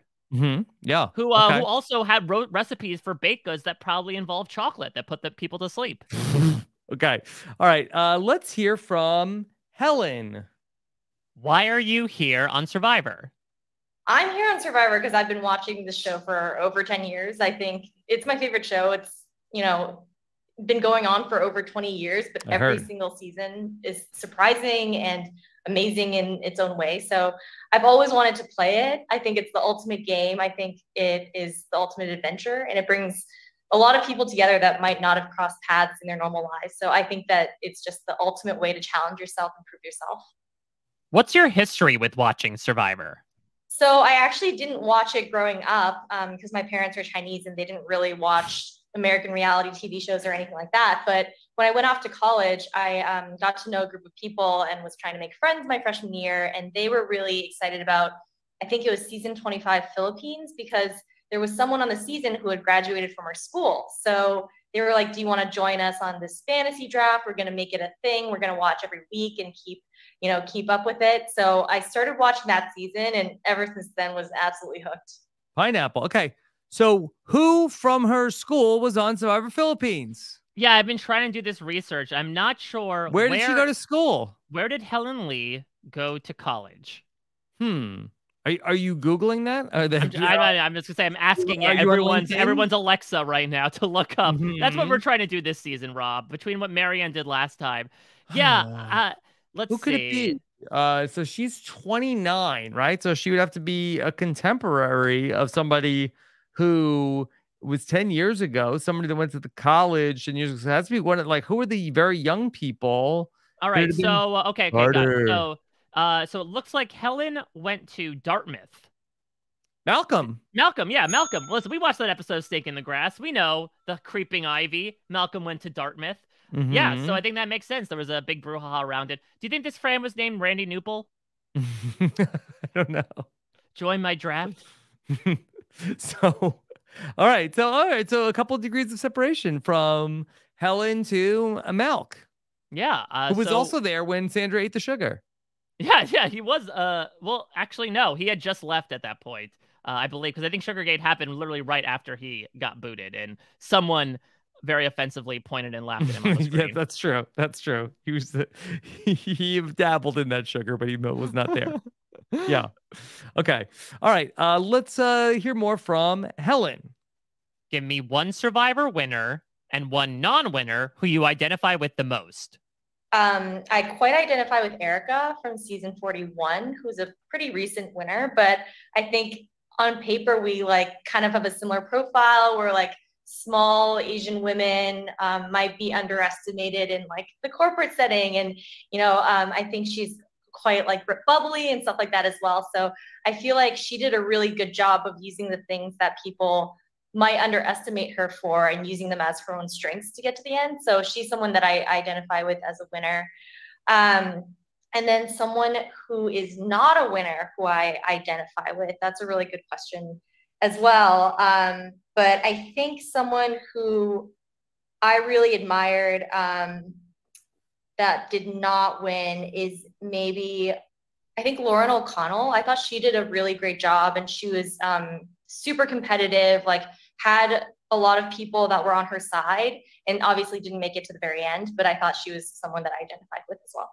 Pineapple. Interesting. Yeah. Yeah, I did not think that we would have these cast members citing people like Nora and Lauren O'Connell, right? We think like new era, they're either fixated on super the classics yeah, or the very recent era. But I love the answer. I think Lauren is super underrated. I think people like her and Victoria will, I think, unfortunately be lost to like the annals of Survivor history just based on how wackadoo that ending of Edge of Extinction was. But I don't disagree with a lot of what Helen was saying. Lauren was somebody that, while certainly did not have the best time out there, especially in the early part of the game, right, when she was on these unfortunate tribes and was starving half to death and passed out during a challenge. But like, she was very affable. She was very friendly. She was never the biggest target out in front. And so I think that's a good position that Helen cites with Erica as well. And as we just spoke about, is a good position to be in. Friendly, outgoing to people, but not always the number one target in anyone's mind at any point in time. Okay, let's go back to Helen. What's your favorite moment in Survivor history? I mean, a very easy one is just the Black Widow Brigade and them, taking the immunity necklace from Eric, bless his heart. I thought it was just such a powerful moment, especially because it was one of the first times I saw women band together and really like use what make them women as a tool of power. So I thought that was amazing. And just like every time I rewatch it, it's still like a crazy moment. What's one life experience you feel has prepared you most for the game? So a life experience I feel has prepared me most for the game. Maybe not just one experience, but I think that growing up, my parents are Chinese, but I grew up in the suburbs of Boston, which is a very white area. So I feel like I often had to kind of context switch and culture switch a bit between different groups of people, whether it's, my high school versus my friends who did Chinese dance with me, who were majority Chinese American, or even within college, I had different groups of people that I would fit in with, and just kind of navigating those different societies and the norms within them, you learn how to adapt your personality a little bit. And I feel like that's prepared me well for this game, and getting to know anyone and being able to get along with anyone. Pineapple. So, I mean, look, Rob, I think you and I cannot certainly speak from the context of code switching, which essentially is what Helen is alluding to. But I think it's something that should be underlined that, unfortunately is something that people from minority communities do have to do to survive in this modern day and age, but can end up panning out really well in a game where you are dealing with a myriad of personalities where you yourself may be in the minority in more ways than one. Although, based on, diversity casting initiative that we've had, it's interesting that, these groups, end up being, pretty varied. Yeah, and that's an interesting thing as well, right? Is that I feel like And again, maybe it's just because it's shown more, but it does feel like in this new era of Survivor, because of those initiatives, as you mentioned, we are seeing more people connect through their like shared, experiences, right? Carolyn mentioned Liana and Shan as an example. That's a fantastic example of these two people just inherently seeing each other and saying like, you've experienced the same thing that I have in a very basic sense. We're going to work together. And so I think it's interesting in that Helen has those capabilities, but you bring up a very valid point where hopefully in today's day and age of Survivor, she won't have to use them as much. Okay. All right. Here is more from Helen. What excites you the most about the new era of Survivor? I think what excites me the most is also what's most terrifying. It's kind of a double-edged sword, but because this new era, and I've seen, 20 years of this show, and I come to expect certain things, but in this new era, you can't take anything for granted, or go into anything thinking that you know what's going to happen. So I feel like it really truly tests us as, adaptable people rather than, the person that knows all of the Survivor trivia over the last 20 years. So I think that that's really exciting just to see what's new that they throw at us and how we adapt to it. What do you think people will perceive you as? I think people will perceive me as like really friendly and bubbly. And I think for better or for worse, sometimes that comes off as less strategic or less intelligent. I think especially for women, young women who are friendly and bubbly, like they think, oh, maybe she's an airhead, maybe she's a ditz. But I would like for people to perceive me as that, especially my tribe mates. I would love for them to perceive me as that and then, have some strategy behind the scenes that they're not as aware of. What type of player are you looking for in an alliance? I think the type of player I'm looking for in an alliance is someone who I can really have a strong strategic partnership with. So someone kind of like the Ricard and Shan relationship back in season 41, where they were able to bounce ideas off of each other and really work together. But they still had that mutual respect of, at some point, one of them is going to have to take the other out. So I would love for someone who is working with me in equal partnership, but is more loyal to me than I am to them. So I'm able to take them out at the right time before they do the same to me. Pineapple. Mike, do we see that person here yet on the Tika tribe? So I could potentially see it in, again, Carolyn. I do think Carolyn's going to draw a lot of like people around her orbit just due to that ebullient personality. And Helen does talk about wanting to be perceived as kind of bubbly and friendly and fairly underestimated. And again, I think Carolyn has that positive personality as well, that I could see them get along from that perspective. Yeah. They're also she might be very popular. Yeah, there might be a couple people coming up as well that I think she could also vibe with too. Okay. All right, here we go. Back to Helen. How eager will you be to look for advantages in the game? So in terms of advantages in the game, one thing about me is I have a really, really terrible sense of direction. So I think in the first few days, I need to sit still because I'm going to get lost on that island if I try looking for advantages, and people are going to think I'm idle hunting when I'm really just trying to get back to camp. So I'm very eager, but I think I need to get a lay of the land and understand where I am on the island first before I start doing that. Pineapple. What's the one?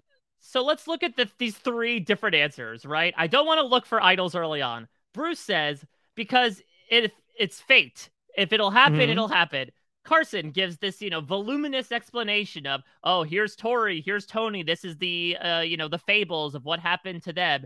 Helen just says, because I'll probably get lost doing it anyway. Get lost. Yeah, the jungle's no joke, Mike. I mean, listen, there are monsters out there. We've heard so many times before. Yeah. You could look, those trees, they all look the same. Now, could this, though, be the very reason why she should be looking for advantages in idols? She has the perfect alibi. Oh, I got lost going to the bathroom. Nobody's buying that. Nobody buys I got lost. So then she might as well be looking for them because she probably is getting lost going to the bathroom. Damned if you do, damned if you don't. Yeah. Okay. Let's go back to last couple of questions with Helen. What's the one thing you told yourself you wouldn't do in this game? I told myself I would never quit. And I don't think that I would ever give up my place in a challenge for something like food, something that's, an advantage or a twist that's different. But for food, I can eat when the 26 days are over. Now, Pineapple, her and Bruce are going to hit it off great. Yeah, they're going to be like, all right, we're going to dump out the rice. Let's starve this tribe. We can survive. Food. Yeah. And then Carol's like, I want to feel the rice in the sand. I want to get it all. What's the best advice you received before coming out to play? I had a lot of, my boyfriend and my parents were trying to give me advice, but I think the best advice that I received was try to make really genuine one-on-one bonds with people so that regardless of how you're perceived in the camp, people have a reason to keep you around. Can you come up with your own weird phrase that could be said at a challenge to unlock an idol? Sure. Let me just make one up totally random. It's like when the tiger jumped in the pool and lost its stripes. What celebrity or fictional character would you want to come out for a loved one's visit? I think I would. I'm a huge Taylor Swift fan, so any chance that I could get to meet Taylor Swift, I will take it. I don't know if she watches Survivor or even wants to be here in the elements on the island, but if she's there, I would be, over the moon. Wow. Helen, if you want to watch Taylor Swift play in a reality show, I've got good news for you. Four times over. Reach out in December, okay? Yeah, exactly. Right. When she inevitably becomes part of the 5-timers club. She mentions her boyfriend at one point when asked about, what's the best piece of advice you had received. I'd be remiss not to mention this, Rob. This has come out as well since the cast has released. Is he famous? No, Helen and her boyfriend applied together to be on the show. And there was a clip that he posted on his Instagram of like them filming their audition video together and her saying on camera, he asked, what if only one of us gets on? And she says, it'll be me. And lo and behold, those proved to be prophetic words. Okay, boy. Just like when the tiger lost his stripes. I'm sorry for Helen's boyfriend. Sorry. Is it just a cat then? Just a big old orange cat? Does that say something about the stripes we paint on ourselves and how once we shed that, we can show who we truly are? Yes. I'm trying to be the one on the mat, right? Trying to justify this explanation to Jeff. You're I actually trying to really sell like it. this one. I think animals are the best ones to to put in. They're all going to animals. Yeah, I mean, except for Flat Earth Christian. Carson. Except for Carson wanting to dig into flat earthers. Stick it to the flat earthers. Yeah. Okay. Yeah, so Helen is tough for me to pin down. And actually, speaking of pinning down, she talks in her 1-minute CBS video about how she wants to sort of use a judo practice, about this idea of using weaknesses as your own strengths. Like she is of this small stature, but that makes her almost fearless. She comes across as kind of ditzy and bubbly, but that kind of makes her, deceptive as well when she inevitably stabs someone in the back. I think that's a really good approach to have to the game. Yeah, she seems to really know her stuff without like really projecting that, hey, I really know my stuff. And so I think that she has an opportunity to be somebody who can be, as she mentioned, somebody who is a little bit underrated and somebody who has a chance to really, go far in the game. Yeah, so in her bio, when asked which previous player do you identify with the most, she said that she identified with Erica, as we mentioned before, but she also said she'll play like a mix of Tina, because she was well-liked and underestimated because of it, and Sophie Clark for her strategic prowess. I think those are both on the money. Both of them, certainly at the time they won, were regarded as, I think, a bit lesser than the people that they were sitting next to because of that very reason, because they had sort of played up that perception the entire time. And Hillary also talks about this idea of her working as a product manager. She says essentially she has all the ideas, but none of the power. And that obviously translates incredibly well to Survivor, right? Where the onus of the game is convince people to do your ideas. And we'll see how much of that ends up being put into practice. But I think that's an interesting corporate tactic that could directly apply to the game. Also, Helen, good age, 29. That's right around like the good sweet spot for Survivor ages that I like. So I think she is somebody who, could be pretty good.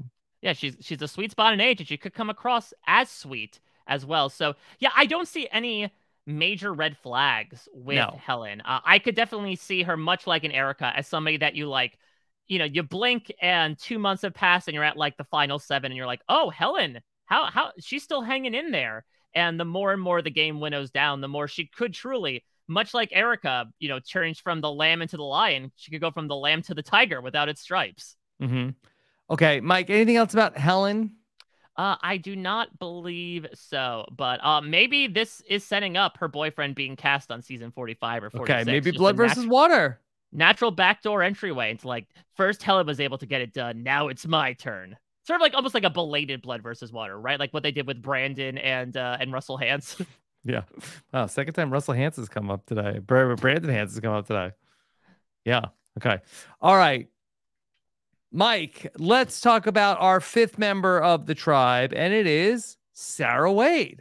Sarah. Yes. Sarah Wade. Sarah, 27 years old, management consultant from Chicago, No Illinois. relation to Coach Wade? I mean, if she should say it for Bruce's sake, because then that'd be her best friend in the game. Yes. Okay. All right. Sarah Wade. Don't know a lot about Sarah coming in either.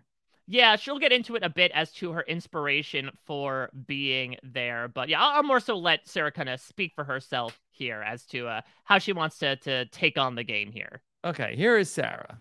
Why are you here on Survivor? I'm here because I have been a giant fan of the show since the beginning. My family would watch it every week, and I've been obsessed ever since. I grew up looking up to people like Stephanie and Suri and Parv, and have always dreamt of what the experience would be like being on the show. Pineapple. Hope she liked Traders. Yeah, and potentially Traders has been officially renewed for season 2. We might see the third of that trio she mentioned appear on it. Maybe. And now to finally be here is totally surreal. Give me one Survivor winner and one non-winner who you identify with the most. Yes, one Survivor winner that I identify with is Natalie. She's so competitive, so tough. I think was so good at keeping her options open, but also stayed loyal to her alliance as long as it made sense. I am also obsessed with the way she sought revenge for Jeremy after all, like 6 votes later.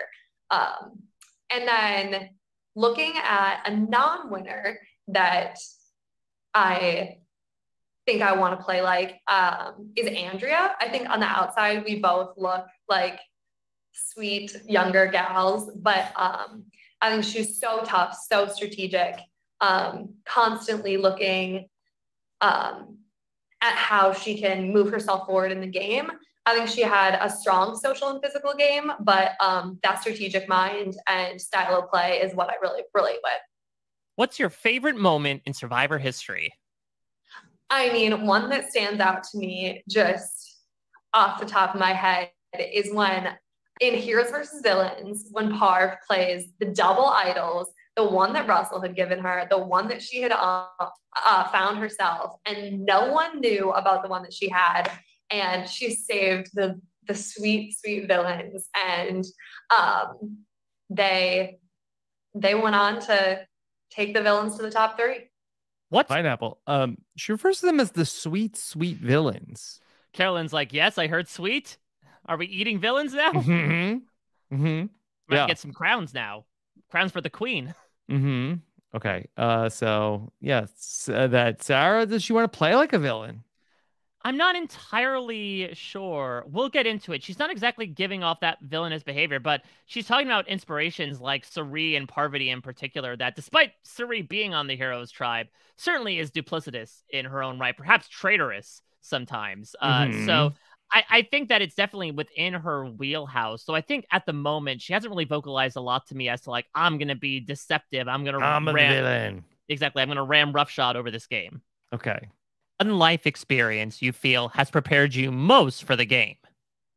Yeah, so almost 2 years ago exactly, my best friend died. And I think having experienced someone so young die so unexpectedly, it not only has fueled me to like really pursue my dreams and go for everything that I want and be bold and brave, because you don't know how much time you have. But also, I think it provides me so much inspiration and strength to think like, what would Callie be doing? How I need to do this for Callie because she doesn't have that opportunity. What excites you the most about the new era of Survivor? What excites me the most is it also scares me the most, but it's not predictable. So people who, I think it favors people who can really think on their feet, understand the implications of all those new advantages and twists, and adjust their game accordingly. And I think that my ability to think on my feet and solve those problems in the moment will be a strength in the game. And, but it's simultaneously terrifying because, you know, we don't know what all the cards are that are going to be out there. What do you think people will perceive you as? Oh, so I think initially when people see me, I just look like kind of like a young, cute gal. But usually once people get to know me, and I think once viewers get to know me, they'll see that I'm constantly trying to learn, constantly trying to understand more, and view me as a very strategic player in the game. Pineapple. I like that she refers to herself as a gal a lot. Yeah, exactly. Like we're bringing back jargon from the 1850s or something like that. Yeah, Buffalo well, it's going to be gals. Galentine's Day soon. So that being said, I could very easily see Sarah and Helen hitting it off, right? Like they are essentially just answered the same question with the same answer. I come across as young, as bubbly. They also both work in not similar industries, but Sarah talked about in her 1-minute video how she works in a very male-dominated field that causes her to kind of like have to camouflage herself a bit depending on the personalities that she's approaching. And I think Helen could certainly sympathize with that. So when we were asked before about like, who is Helen going to gravitate towards? I know we mentioned Carolyn, but I could see almost like Noelle and Justine kind of hooked up early on the Vessi tribe. I could see Helen and Sarah getting together as well. Yeah, I think that's something that you could certainly not have to strain the imagination too much to see. Okay, let's go back to Sarah. What type of player are you looking for in an alliance? Oh, in an alliance member, I am absolutely looking for someone that I view as equally strategic and equally scheming in the way that I am. So we can bounce ideas off each other. Also, hopefully someone that has a different skill set than I do. So I want us to really be able to connect, but I don't want to find another, you know, another person super similar to me. So we're looking at everything the same way. We're approaching things similarly, interacting with people similarly. That wouldn't be valuable. I know that loyalty is like a bit of a buzzword, but, you know, finding someone that I think I can trust at least for a few votes. And hopefully someone that I think won't flip on me first. How eager will you be to look for advantages in the game? I think I'll be eager to look for advantages. Obviously, it's a risk and reward game now. It's not just all upside anymore.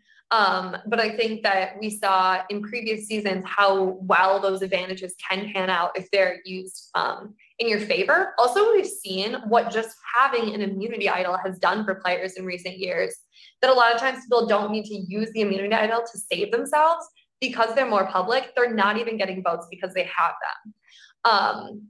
So I'm definitely going to go for it. I think it's, you know, you get this opportunity once, and those are all the tools you have in the game to get you further. So I'll for sure go for it. Pineapple. Sarah, I have some great news for you. Nobody else on your tribe is trying to look for idols. Exactly. Only Carolyn, and you might be able to beat her to the punch there. So, and she doesn't even want to. She just thinks she might not be able to help herself. Yeah, she just wants to touch everything. She may not even know what an idol is. She might mistake it for something else that's dangling there. But I think, you know, the other points that were made were valid from Carson's perspective, especially. But I think Sarah brings up a good point, too, where, you know, a lot of times when it comes to people having these public immunity idols, yes, we have certainly had people get voted out with them, but by and large, there has been a lot of like implicit immunity that has been given to people in votes where they would be vulnerable. I'm thinking back to like the 41 Mergatory vote, right? Where Nasir basically declares, I have an idol, so you can't vote me out. And that scares people enough to not even throw votes his way. I think if the numbers get tight enough, that amount of public information, yes, there may come a point where you do become powerful enough where people do want to get you out.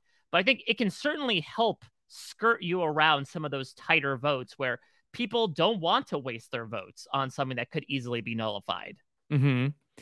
Yeah, I think that it's definitely something that there is advantages of having them early on. I think it's just that later in the game, other than the hidden advantage that Marianne had, it has not been something that has served people well later in the game.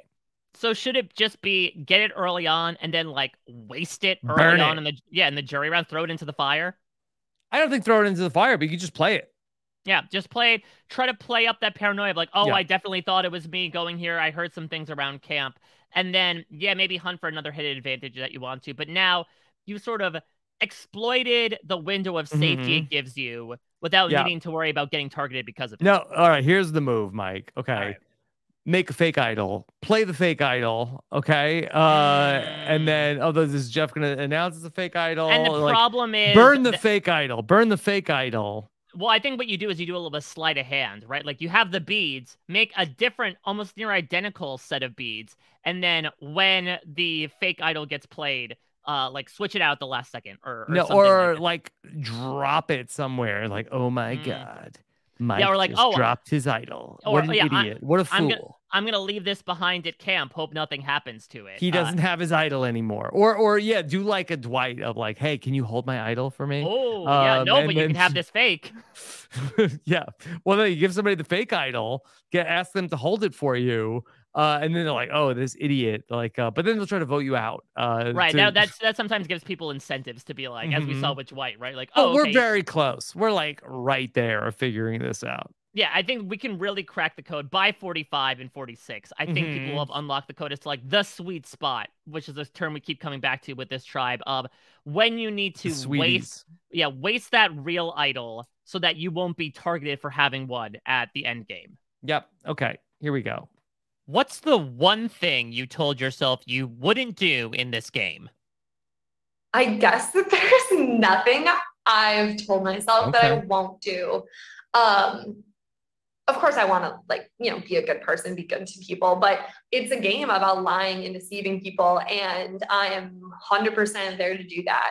I hope that I do build very real relationships and come out with, feeling very good about everybody, but I am 100% down to get my hands dirty in the process. What's the best advice you received before coming out to play? I'd say there's two big things that stand out to me. The first one, was from my brother. He reminded me that I can't assume that everyone is thinking about the game the same way I am. So to really get to know every player individually so I can make guesses about how they're approaching the game, with the most evidence to back that up. And really viewing them as a unique person with unique views on the game. The second advice that I got that really has stood out to me is just remembering that everything's temporary. So if you're freezing or starving or in a really good spot or really happy, just everything's temporary. This game is an absolute dream, and just keeping in mind that as an overall theme the whole time. Oh, one more. My mom also told me to have good posture. Can you pineapple? Okay, well that's true. That is true. Ask Laura Alexander about that. Okay? Oh yeah, very much. She has recently. She went viral. Yeah, you might be like, okay, I'm on Survivor, big deal. I have bad posture, and then 10 years later, completely the whole world is talking about your posture on Survivor. Yeah, it gets immortalized, much like x-rays of your spine. Everyone becomes a backseat chiropractor that day. I want to talk about the first piece of advice, though. The idea that not everyone is thinking about the game the same way as you. One conversation that always lives rent-free in my head, Rob, when I think about Survivor is at the Palau reunion. Jeff Probst asked Greg with 3 Gs, like, Greg, you studied economics. How did you think that translated to the game? And Greg's like, it doesn't actually translate as well as you want it to be. That economics is a study of behavior, and there are certainly things like prisoner dilemmas that can certainly apply behaviorally, but that is assuming, right, perfect information and that everyone is reasonably on the same page. The beautiful thing about Survivor is that when it comes to strategy, there are a limited number of possibilities in terms of game moves with an unlimited number of personalities. That you could take the same move to 2 different people and they react in completely different ways just based on who they are. I think that's something that's really important to keep in mind, not only when it comes to keeping allies in mind with the moves you're making, but also how you might be perceived yourself with that. So I think that's a really good headspace that should be reminded for those that, as Carson mentioned, like, you can have game theory in mind if you want to, but you have to also come in with the idea that not everybody is going to be, quote unquote, the perfect person for those types of experiments. Yeah. Survivor is always much more about the people and the very eclectic personalities that they put onto the show. And, you know, in a perfect world, no two survivors are thinking about the game the same way. Yeah, absolutely. And so she has to keep that in mind and then see. And speaking of economics, she actually majored in finance and economics and graduated summa cum laude with a 3.98 GPA. That was her what would we never know from looking at you factoid on her bio. Okay, nice job, Sarah. Okay, and then last questions for Sarah. Can you come up with your own weird phrase that could be said at a challenge to unlock an idol? The cookies are better before they go in the oven. Oh. What celebrity or fictional character would you want to come out for a loved one's visit? So this is, you know, kind of a game person, but I would absolutely want Tyson to visit. I am obsessed with his podcast and his insight into the game. He's played so many times. I know that I'm keeping my person Survivor related, but I think that would absolutely benefit me. And I would take that over a loved one visit because I'm here to win. So the cookies are better before they go in the oven. Is that a little bit like what we're doing now of like, hey, there are no bad players here in the preseason? Exactly. Nothing's baked at this point. We're more so just putting the ingredients together and trying to figure out if this is a good cookie. Though people like just eating cookie dough proper. So maybe that sort of phrase she came up with is true. I think this might be the first Sarah that Tyson likes. Yeah. Can you fall asleep eating cookie dough? I mean, if you do, you have several problems, and it's not just salmonella. Your oven might be on at that time. Okay. All right. Anything else about Sarah? Yeah, it's so interesting that she's yet another quote-unquote cheater by bringing in. So is she an uber super duper fan now, considering that she's bringing on a Survivor as her celebrity loved one? Potentially. So one thing I will bring up about Sarah is that her favorite hobbies are, quote, doing anything outdoors. Biking, working out, playing beach volleyball, reading, eating raw food, drinking sweet drinks. Like cookie dough. Yes, eating raw cookie dough, drinking milk alongside said raw cookie dough. So I think having that experience could put Sarah in a good way, in that it seems like she's somebody that, from an athletic perspective, like, could keep up in terms of the challenges. But I don't know. I feel like every season I always pick this, like, one younger athletic woman to do well, and they always go out first or second. Like when I pick Sarah, another Sarah in Survivor 41, I picked Justine last season, and they go out like first or second. That might happen with this Sarah, but for once, maybe the coin will flip the other way, and she has enough of a good skill set to make it far into the game. Yeah, sometimes this person also gets branded with like, oh, they're the new Parvati. She mentioned Parvati. They're athletic. They're smart. She's gonna be a threat. Yeah, I could see that happening because, again, we have very recent circumstances that would say that she's not a salesperson, but maybe she ends up ratting out her job to Helen, who's like, we gotta get rid of those management consultant types. Those white collars don't belong around here. Okay, all right, that is Sarah. Okay. One last person to talk about in the Tika tribe, in a loaded Tika tribe. Yeah. And here is a man who goes by Jam Jam. Pump up the Jam Jam. We are talking about Jamil Arocho, also known as Jam Jam, and he has made it explicit on his social media. It is pronounced Jam Jam. Okay. All right. A fan favorite already. Look at the cat shirt. Okay. And what do you want to tell us about Jam Jam? Look what the cat shirt dragged in. Jam Jam is 36 years old. He is a salon owner, the first of two beauticians we will talk about in this season. He currently resides in San Juan, Puerto Rico. I talked about this on the show with Marianne, making history as the first current resident of Puerto Rico to appear on Survivor proper. Okay. All right.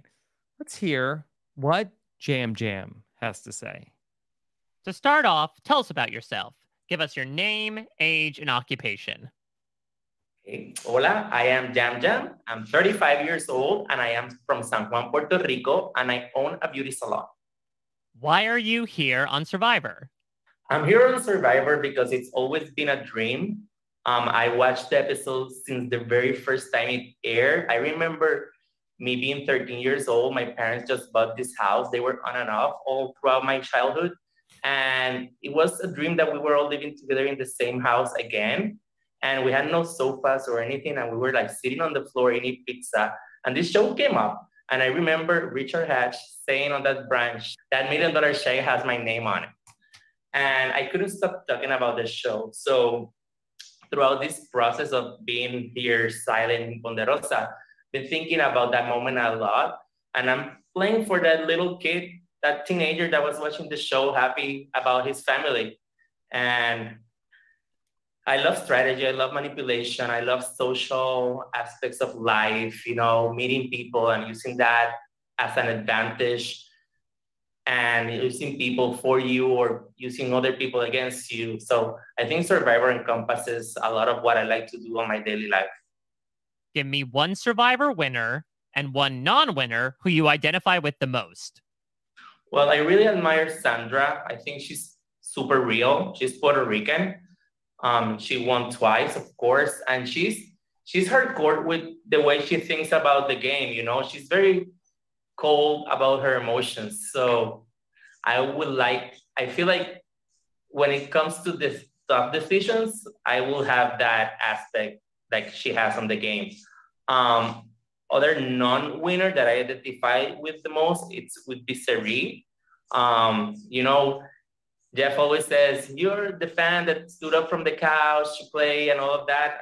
I'm exactly that thing. I'm that fan that was on the couch watching the show. Like last week, I was in my couch watching the show. And obviously watching it, knew that I was gonna be in it. It's so different. But the fact that she had the bravery to come out here like I am having, and the fact that she has smarts, which I think I do, I know I do, and the strategy part of socializing with people and using people for you in a way that is non-threatening, that's what I want to do in the game, just like Seri did. And hopefully win, you know? Do it for me, do it for Seri. Yeah. Jam. Little do you know, okay? he wasn't aware. Wait, Seri really gets all of the credit for this, but isn't every fan's journey from the couch to the show?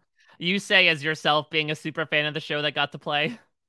I mean, did I even have a couch when I used to watch Survivor Jam back then? didn't have a couch. He said they sat on the floor and ate pizza. I think we were sat on a floor You somewhere. got off the floor. That sounds a little more, I don't know, a little more sad. Yeah, it was very modest beginnings from where I started watching this show. But Jam has a really interesting vocalization, I think, of the way he's going to approach the game, which is he has this natural warmth to him, right? He is a people pleaser. We saw this in this 3-minute preview clip where he's talking about like, we're a family. I'll be your puke bag. I'll wipe the tears from your eyes. I'm here for you. Puke bag? Yeah, he talks about how, this game might make people puke, and he'll be there holding the puke bag the entire time. Listen, he works. He'll hold the puke bag, or he will be the puke bag. Well, listen, I imagine it's not the latter. That cat shirt does not deserve an ounce of bark on it. But I do think that he comes from this industry of service, right, which is about pleasing people. But don't let that fool you, to quote someone from the season that Jam started watching on the floor. I think that he is able to have that cutthroat side to him. At least he's vocalizing it such. Who knows? Maybe he'll find it tough once he actually has to like look someone in the eye and blindside them. But I do appreciate that right now he is saying like, no, I appreciate the fact that Sandra can be cold and cutting. That it in the strategy of anybody but me, that might involve blaming Krista Hasty on dumping the fish out. Okay. All right. Back to Jam. What's your favorite moment in Survivor history? My favorite moments of every single season are the family visits. Anything that has to do with a family, if it's a video, a letter, a picture, they visiting the island, it's my favorite. I would watch the YouTube clips of the family visits and cry. I get so excited for them, so emotional, because I love my family. I love my people, my husband, my mother. And I always put myself in that position of them receiving that love. So out of all of them, the Winners at War family visit was epic. So that would be like my favorite. What's one life experience you feel has prepared you most for the game? I feel like the life experience that has prepared me the most is being in Puerto Rico after Hurricane Maria. Hurricane Maria left Puerto Rico destroyed. I was lucky enough to not have as much destruction to my house or my business, but I had to deal with the scarcity of resources that everybody was suffering. And running a business of 25 plus people, being that young, I was like around 31, I believe at that time, people older than me were looking at me like I was gonna give them the answers and give them the hope of, are we gonna be okay? Everything's gonna be fine. Are we gonna be able to keep working, or should we be worried? You know, and being their leader and being their teammates in that during that process, because we had no power for 90 plus days in the business and in the house. Some people in my job didn't have power for a year in their houses. So dealing with that, the uncertainty of what was gonna happen, I feel I can do anything. I can do anything. I know as long as I have people around me that I believe in, I know I'm gonna be fine. And that's what I'm gonna look for here, people that I believe in. So we can do it. Pineapple. What exciting? Do I have a banner for you, Jam Jam? Yeah. I mean, this guy, I think, is going to be the mascot of Tika. I think he is very easily going to become the guy that everyone gravitates around just because of his spirit that, again, he expresses in that puke bag clip. This idea of like, I want to work with a team. I want to be the center of morale. He, of course, has, you know, very arduous circumstances in which he's had that experience. It's really interesting to counter sort of his leadership experience with someone like Carson, who more so was like, let me take a step back and view us all together. Jam Jam had to be the one to be that voice of authority, which I think has its own power in a time where things were so dire that you can't just throw a roll of paper towels at that people were without power for an entire year. I think Jam Jam's ability to keep spirits up, or at least keep people feeling comfortable in a situation where they really weren't, I think is actually going to play really well here. Yeah, and it's one thing to sort of like know everything about Survivor, but it's another thing to have actually faced like real life adversity and then have been able to like overcome and move past that. And I think that's a very valuable skill going into a game like this, which is very hard. Yeah, absolutely. And I think he comes in with this mindset, right, of like, if I could get through that, I can get through this. And look, they are a bit like apples and oranges, but I do think at least having that mindset, and we'll get a bit more into like the way he specifically approaches people, if he continues that approach from that situation into this one, that actually is a very applicable skill set to this game. Okay, back to Jam Jam. What excites you the most about the new era of Survivor? It brings me more fear than anything, but the new era of Survivor. But every day in my job, it's a hair salon, so whoever walks in the door, it's a new challenge, it's a new twist. So what excites me the most about this new era of Survivor is that I'm gonna approach it like I do my daily life. You know, make the best of it, try to work with it. And in some cases, you know, it's gonna benefit me. And in other cases that is not, have the trust in people and get to people to trust me, to tell me what is going on. And explode the opportunity of anything that comes. Pineapple. Jam Jam is ready for, all right, Jam Jam, tell me, how is working in the salon like the new era of Survivor? Exactly. People come in, they want their sideburns cut, then you cut them too much, and now you have to walk things back. Every time they told you that it was just like the last time, but it ends up being different. Different hair, different day. That's what the new era of Survivor is like. New era. New era. Okay. What do you think people will perceive you as? I feel like people would perceive me like I don't take stuff seriously. I feel like people would perceive me like I'm too happy-go-lucky. Because I like to have fun, you know, I like to make light-hearted jokes or like make tense moments be relaxed. And even though that's the way I project myself and that's the way I want to be perceived, it's not what I am. I take stuff very seriously. And if I try to make someone laugh or someone like say like get worried about me or no, it's gonna be okay, I do that to connect with people because I feel like people connect better with people that need help than with people that come out of as strong, you know? And I don't always do it. And when I say it out loud, I feel like I'm manipulating people in my daily life. And I know it's a little bit of that, but I don't do it because I'm an evil person. You know, I just do it so people find me cute. What type of player are you looking for in an alliance? I'm looking for a player that wants to have fun about all things. I want to have fun here. I wanna align with someone that is smart enough for that person to convince me, or dumb enough that that person wanna be led by me. Pineapple. How eager will... So Rob, you talked about all Carson and Carolyn. No, my friend. We are talking about Jamelin here. I think this is the main duo. Carolyn is going to be like the freaking bachelorette out there. Of every single person, I think, is going to be like falling over themselves. Like, Carolyn, will you accept my rose? No. Yeah, Carolyn. she steps out of limo. Whoa!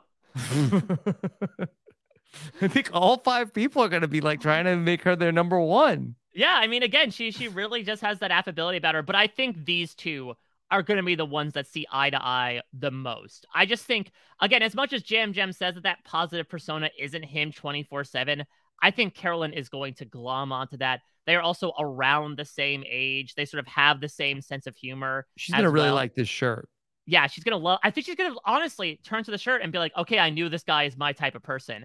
And honestly, I think she could be the middleman, the middle of the sandwich between Carson and Jam Jam. Because Carson's also someone, right, who said, what's the best piece of advice I got? Go out there and have fun, no matter what. I think these 3 could actually turn out to be the fulcrum of the entire Tika tribe. Okay.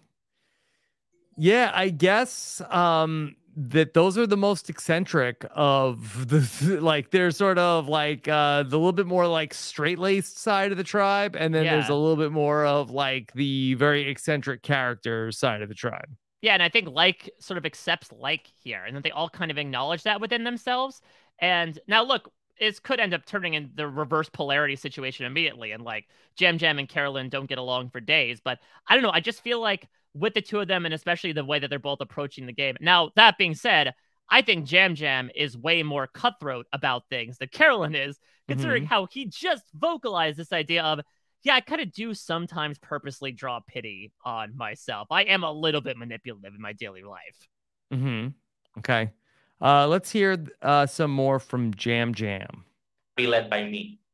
How eager will you be to look for advantages in the game? When I'm in the game, I'm looking for everything. I'm going to be looking at every branch, every rock, every single bamboo stick, every single fish. I'm going to look in the guts. I'm going to look for everything that's out there. They're going to put their stuff for me to find. I'm going to have to be the one to get it. I don't want that on somebody else's hand. I'm really excited for advantages and hidden immunity idols and hidden peanut butter and jelly sandwiches. You put it there, I'm going to try to find it. Pineapple. Yeah. Look, I feel bad for the contestants for Survivor 45 because Jeff Probst is 100% putting an advantage in those 10 fish that they win during a reward. Putting advantage in the fish, and then also Jam Jam is going to find the hidden peanut butter and jelly sandwiches. You better hope you find it earlier. Those things will be rank. It's like when they found that treasure chest in Pearl Islands. Yeah, maybe are they in a Ziploc bag? God, I hope so. They're preserved somewhat with preserves spread all over them. What if the peanut butter and jelly sandwiches are hidden in the fish? What if it's a peanut butter and jam sandwich? Oh, okay. Well, that's what he wants to be. He wants to be the jam in all the sandwiches, right? He wants to be the sweet middle that is a part of every sandwich. Okay. What's the one thing you told yourself you wouldn't do in this game? I would do anything. I didn't say to myself, don't do that. I would. The only thing I told myself not to do is to be regretful of anything. I already said sorry to my husband and sorry to my family about whatever I'm going to do, which I don't know which is going to be yet, but I'm not going to leave anything out there. I'm going to go for it 100%. What's the best advice you received before coming out to play? The best advice I received, it's from my brother. My brother does not talk a lot. My brother is a man of very few words. He loves me. I love him so much. I think that he was the one that wrote me the shortest message out of everybody. He told me, they pick you because of who you are. You are who you want to be, and you're just enough as it is. Be yourself out there, and it's going to be great. So that's the best advice I got. Can you come up with your own weird phrase that could be said at a challenge to unlock an idol? I was thinking of this. I said it out loud recently, and I was like, damn, that sounds so weird. So what I come up, I'm gonna go with what I come. I said, because it's snowing in the northern hemisphere, it's what I have grazing my hair and black on my southern hemisphere beard, which is so weird because I dyed my beard, you know? So the black of my beard is the summer to the winter in my head because, you know, I have a lot of grays.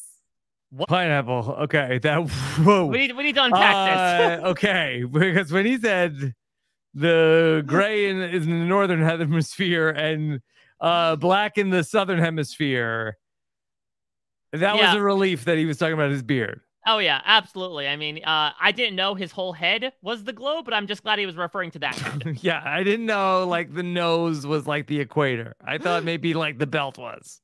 Yeah, exactly. That's below that type of belt, quite literally. Yeah, so it's an interesting phrase. The black of my beard is the summer to the winter in my head. It's almost Shakespearean to me. It's beautiful. I mean, it's a good look, though. So he says, I guess he's gone gray overall, but he purposely dyes his beard black instead of his entire head. Mm-hmm. Okay. I'm always intrigued by people who come in with beards into the game to see how much bigger it's going to get. Between him and Matthew, both of whom, due to their own jobs, have like very good groomed beards. If they make it through 26 days, that thing is just going to look scraggly. We might see the Northern Hemisphere poke through the South here. Mm-hmm. Yeah. Okay. All right. And the last bit from Jam Jam. Celebrity or fictional character would you want to come out for a loved one's visit? Celebrity or fictional character. I never thought of fictional character. Well, celebrity for now because I could not think of a fictional. Well, my fictional character, my favorite fictional character, and I'm not gonna say that because that's a password on some page. Give me a second. Oh. A celebrity that I would love to see out there. I think Oprah would be pretty awesome. J-Lo would be amazing. Yeah, to come out. Why? I would love to see J-Lo come out just because she's so much fun. She's Puerto Rican, you know, she has the flavor. And I know it's gonna be fun to have her there. And she's cool. She's a nice person, at least from what I've seen. Yep. She'd be ready to get loud. Jam Jam almost doxed himself. Yep. Okay. If you know what his favorite fictional character is, congratulations. You've got one step in the two-step authentication to get into his bank profile. Mm-hmm. Okay. Mike, what else about Jam Jam? Yeah, so Jam Jam, I want to mention a couple of things here. So he talks a number of times about his husband over the course of his interviews. He says his husband says that he doesn't shut up, which is very fun. I should mention here that something that's been realized again since the cast has come out, this cast has the most LGBTQ plus representation in Survivor history. We have Jam Jam, we have Carolyn, and, 4 other contestants we'll be talking about over the course of the next couple of weeks. In Matthew, in Josh, in Franny, and in Claire are all part of that umbrella. And that's awesome. We talked before about representation, and we talked about the value of that, singing like the Hi and Romeo conversation in season 42, right? How even two people as part of the same community can have such wildly different experiences. I think it's freaking awesome to have a third of the cast be part of this community. I mean, we are breaking records, Mike. It is the new era. Yeah, absolutely. So breaking records and making new ones. But his 1-minute video is very fun. We get a lot of like work footage of him right in the salon dealing with people. I will say it's my personal belief that everyone in their life should work at least one service job for some portion of time because it teaches you so much about the way you should treat other people in that line of work. When you're working for tips and you're having the worst day and you're having to deal with belligerent or ordinary customers, it makes you feel a bit different when you become said customer and you realize like how much you might be imprinting upon those people. Not to mention, again, those people-pleasing skills can really come in handy here. I'm really excited about Jam Jam. Not only is he a personality, I think he is someone that a lot of people can gather around in so many ways. I think he has a lot of Nasir upside in that he is this really bubbling, positive personality, smiling from ear to ear, really immersing himself, enjoying the experience. A little bit of like a sneaky streak to him, right? Nasir had the idols. Jam Jam seems to be doing the same thing alongside peanut butter and jelly sandwiches. What I fear with that Nasir comparison, though, the Nasir fear is that at a point, Nasir did become a bit too in the spotlight and had to get targeted in that big move. There's a very good chance the same thing could happen to Jam Jam. That what we were talking about could happen, right? With someone like Carson of like, you stick your neck out too far, that gets clipped. There could very easily be a point where everyone kind of looks around and says, man, everyone's friends with Jam Jam at this point. If he makes it to the end, he's going to win.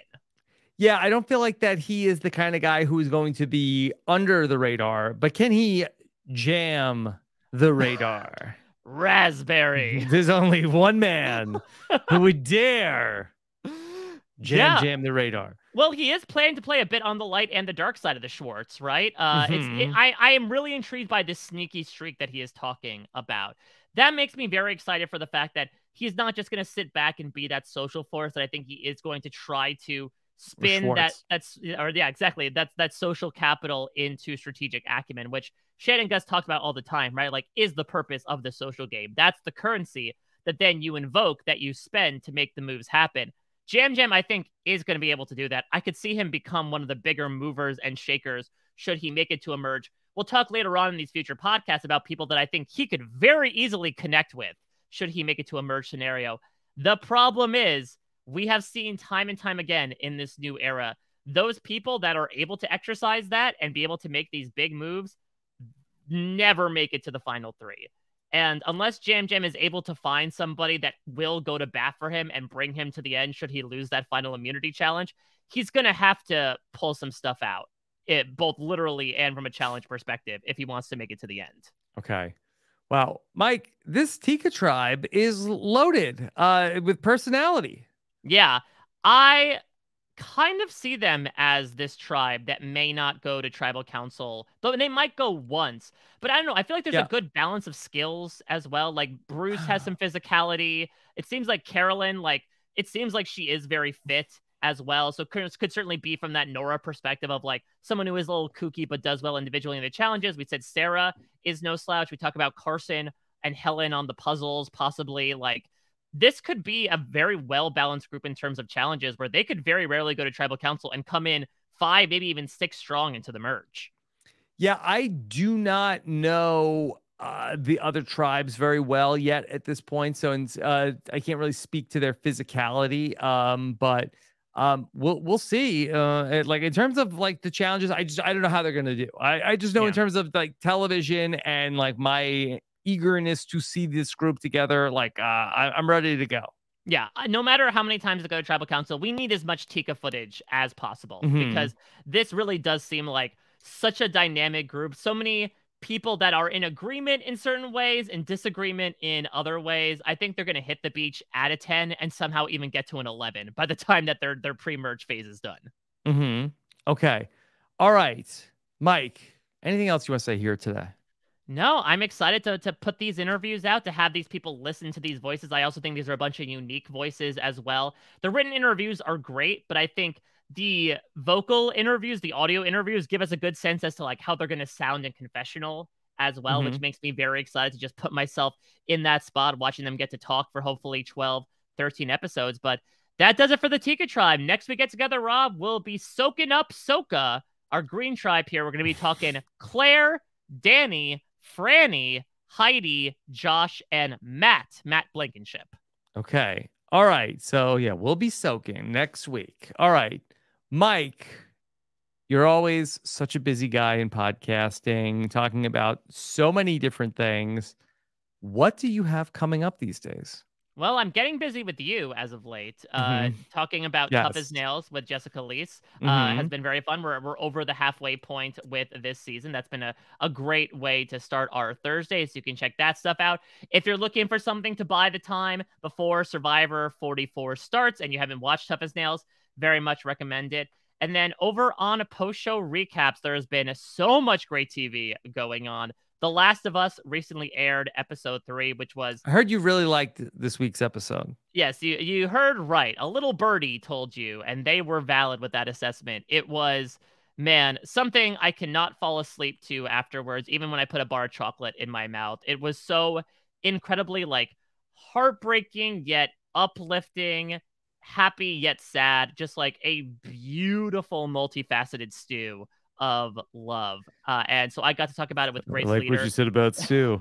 I really undersold it. I cannot undersell this episode. Mike is not underselling this episode. No, it's a really one of my favorite episodes of television I've experienced in quite some time. So if you watched it and you want to check out my thoughts about it, you can see what I'm doing with Grace Leader. We've also been doing something fun, myself and Josh Wigler, bringing on Survivor contestants perennially to talk about The Last of Us. I know Josh had Davey on last week to talk about it. We're lining up a couple of other perhaps Survivor guests as well to talk about it in the future. I'm also covering The Legend of Vox Machina. And then we're a couple weeks removed as well from the premiere of another CBS Viacom property. Star Trek Picard is premiering. Maybe Carson's favorite show. Soka.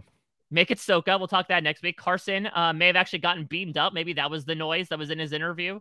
Maybe. So yeah, we'll be talking about that with Jessica Leese in a couple of weeks from now as well. So might have been Red Alert. Yeah, exactly. Go to Red here, though they are the Pink Tribe. So we are going to be talking about all that in the weeks to come. And of course, bringing it back to Survivor 44, I am doing written interviews twice a day at 10 and 2 because we are driving our way through February here over at Perreault.com. I'm already through about 4 members of the Ratu tribe at this point. Should be done with them by the time the weekend starts. And then moving right into Soka, those paths will alive, or we'll essentially be talking about Soka at the same time. So just really excited for people to get to know this cast. I really do think it's a fun group. And especially now getting to see like your reactions to those interviews. I feel like those feelings are confirmed. Yeah, Mike, this was so much fun as one of the most interesting tribes we've talked about here in the new era. So very much appreciate everybody who checked out this podcast and came along for the ride with us.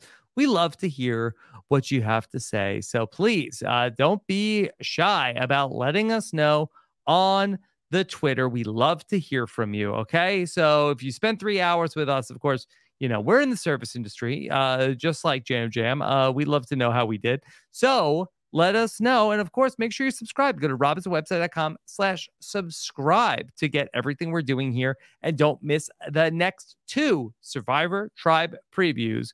Okay.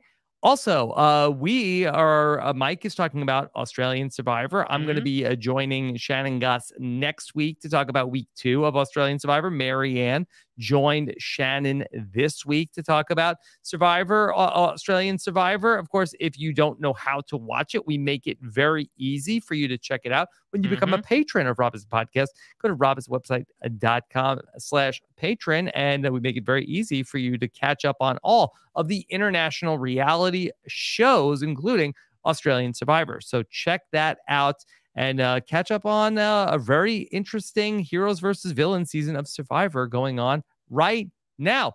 Thank you so much for joining us. Take care, everybody. Have a good one. Bye.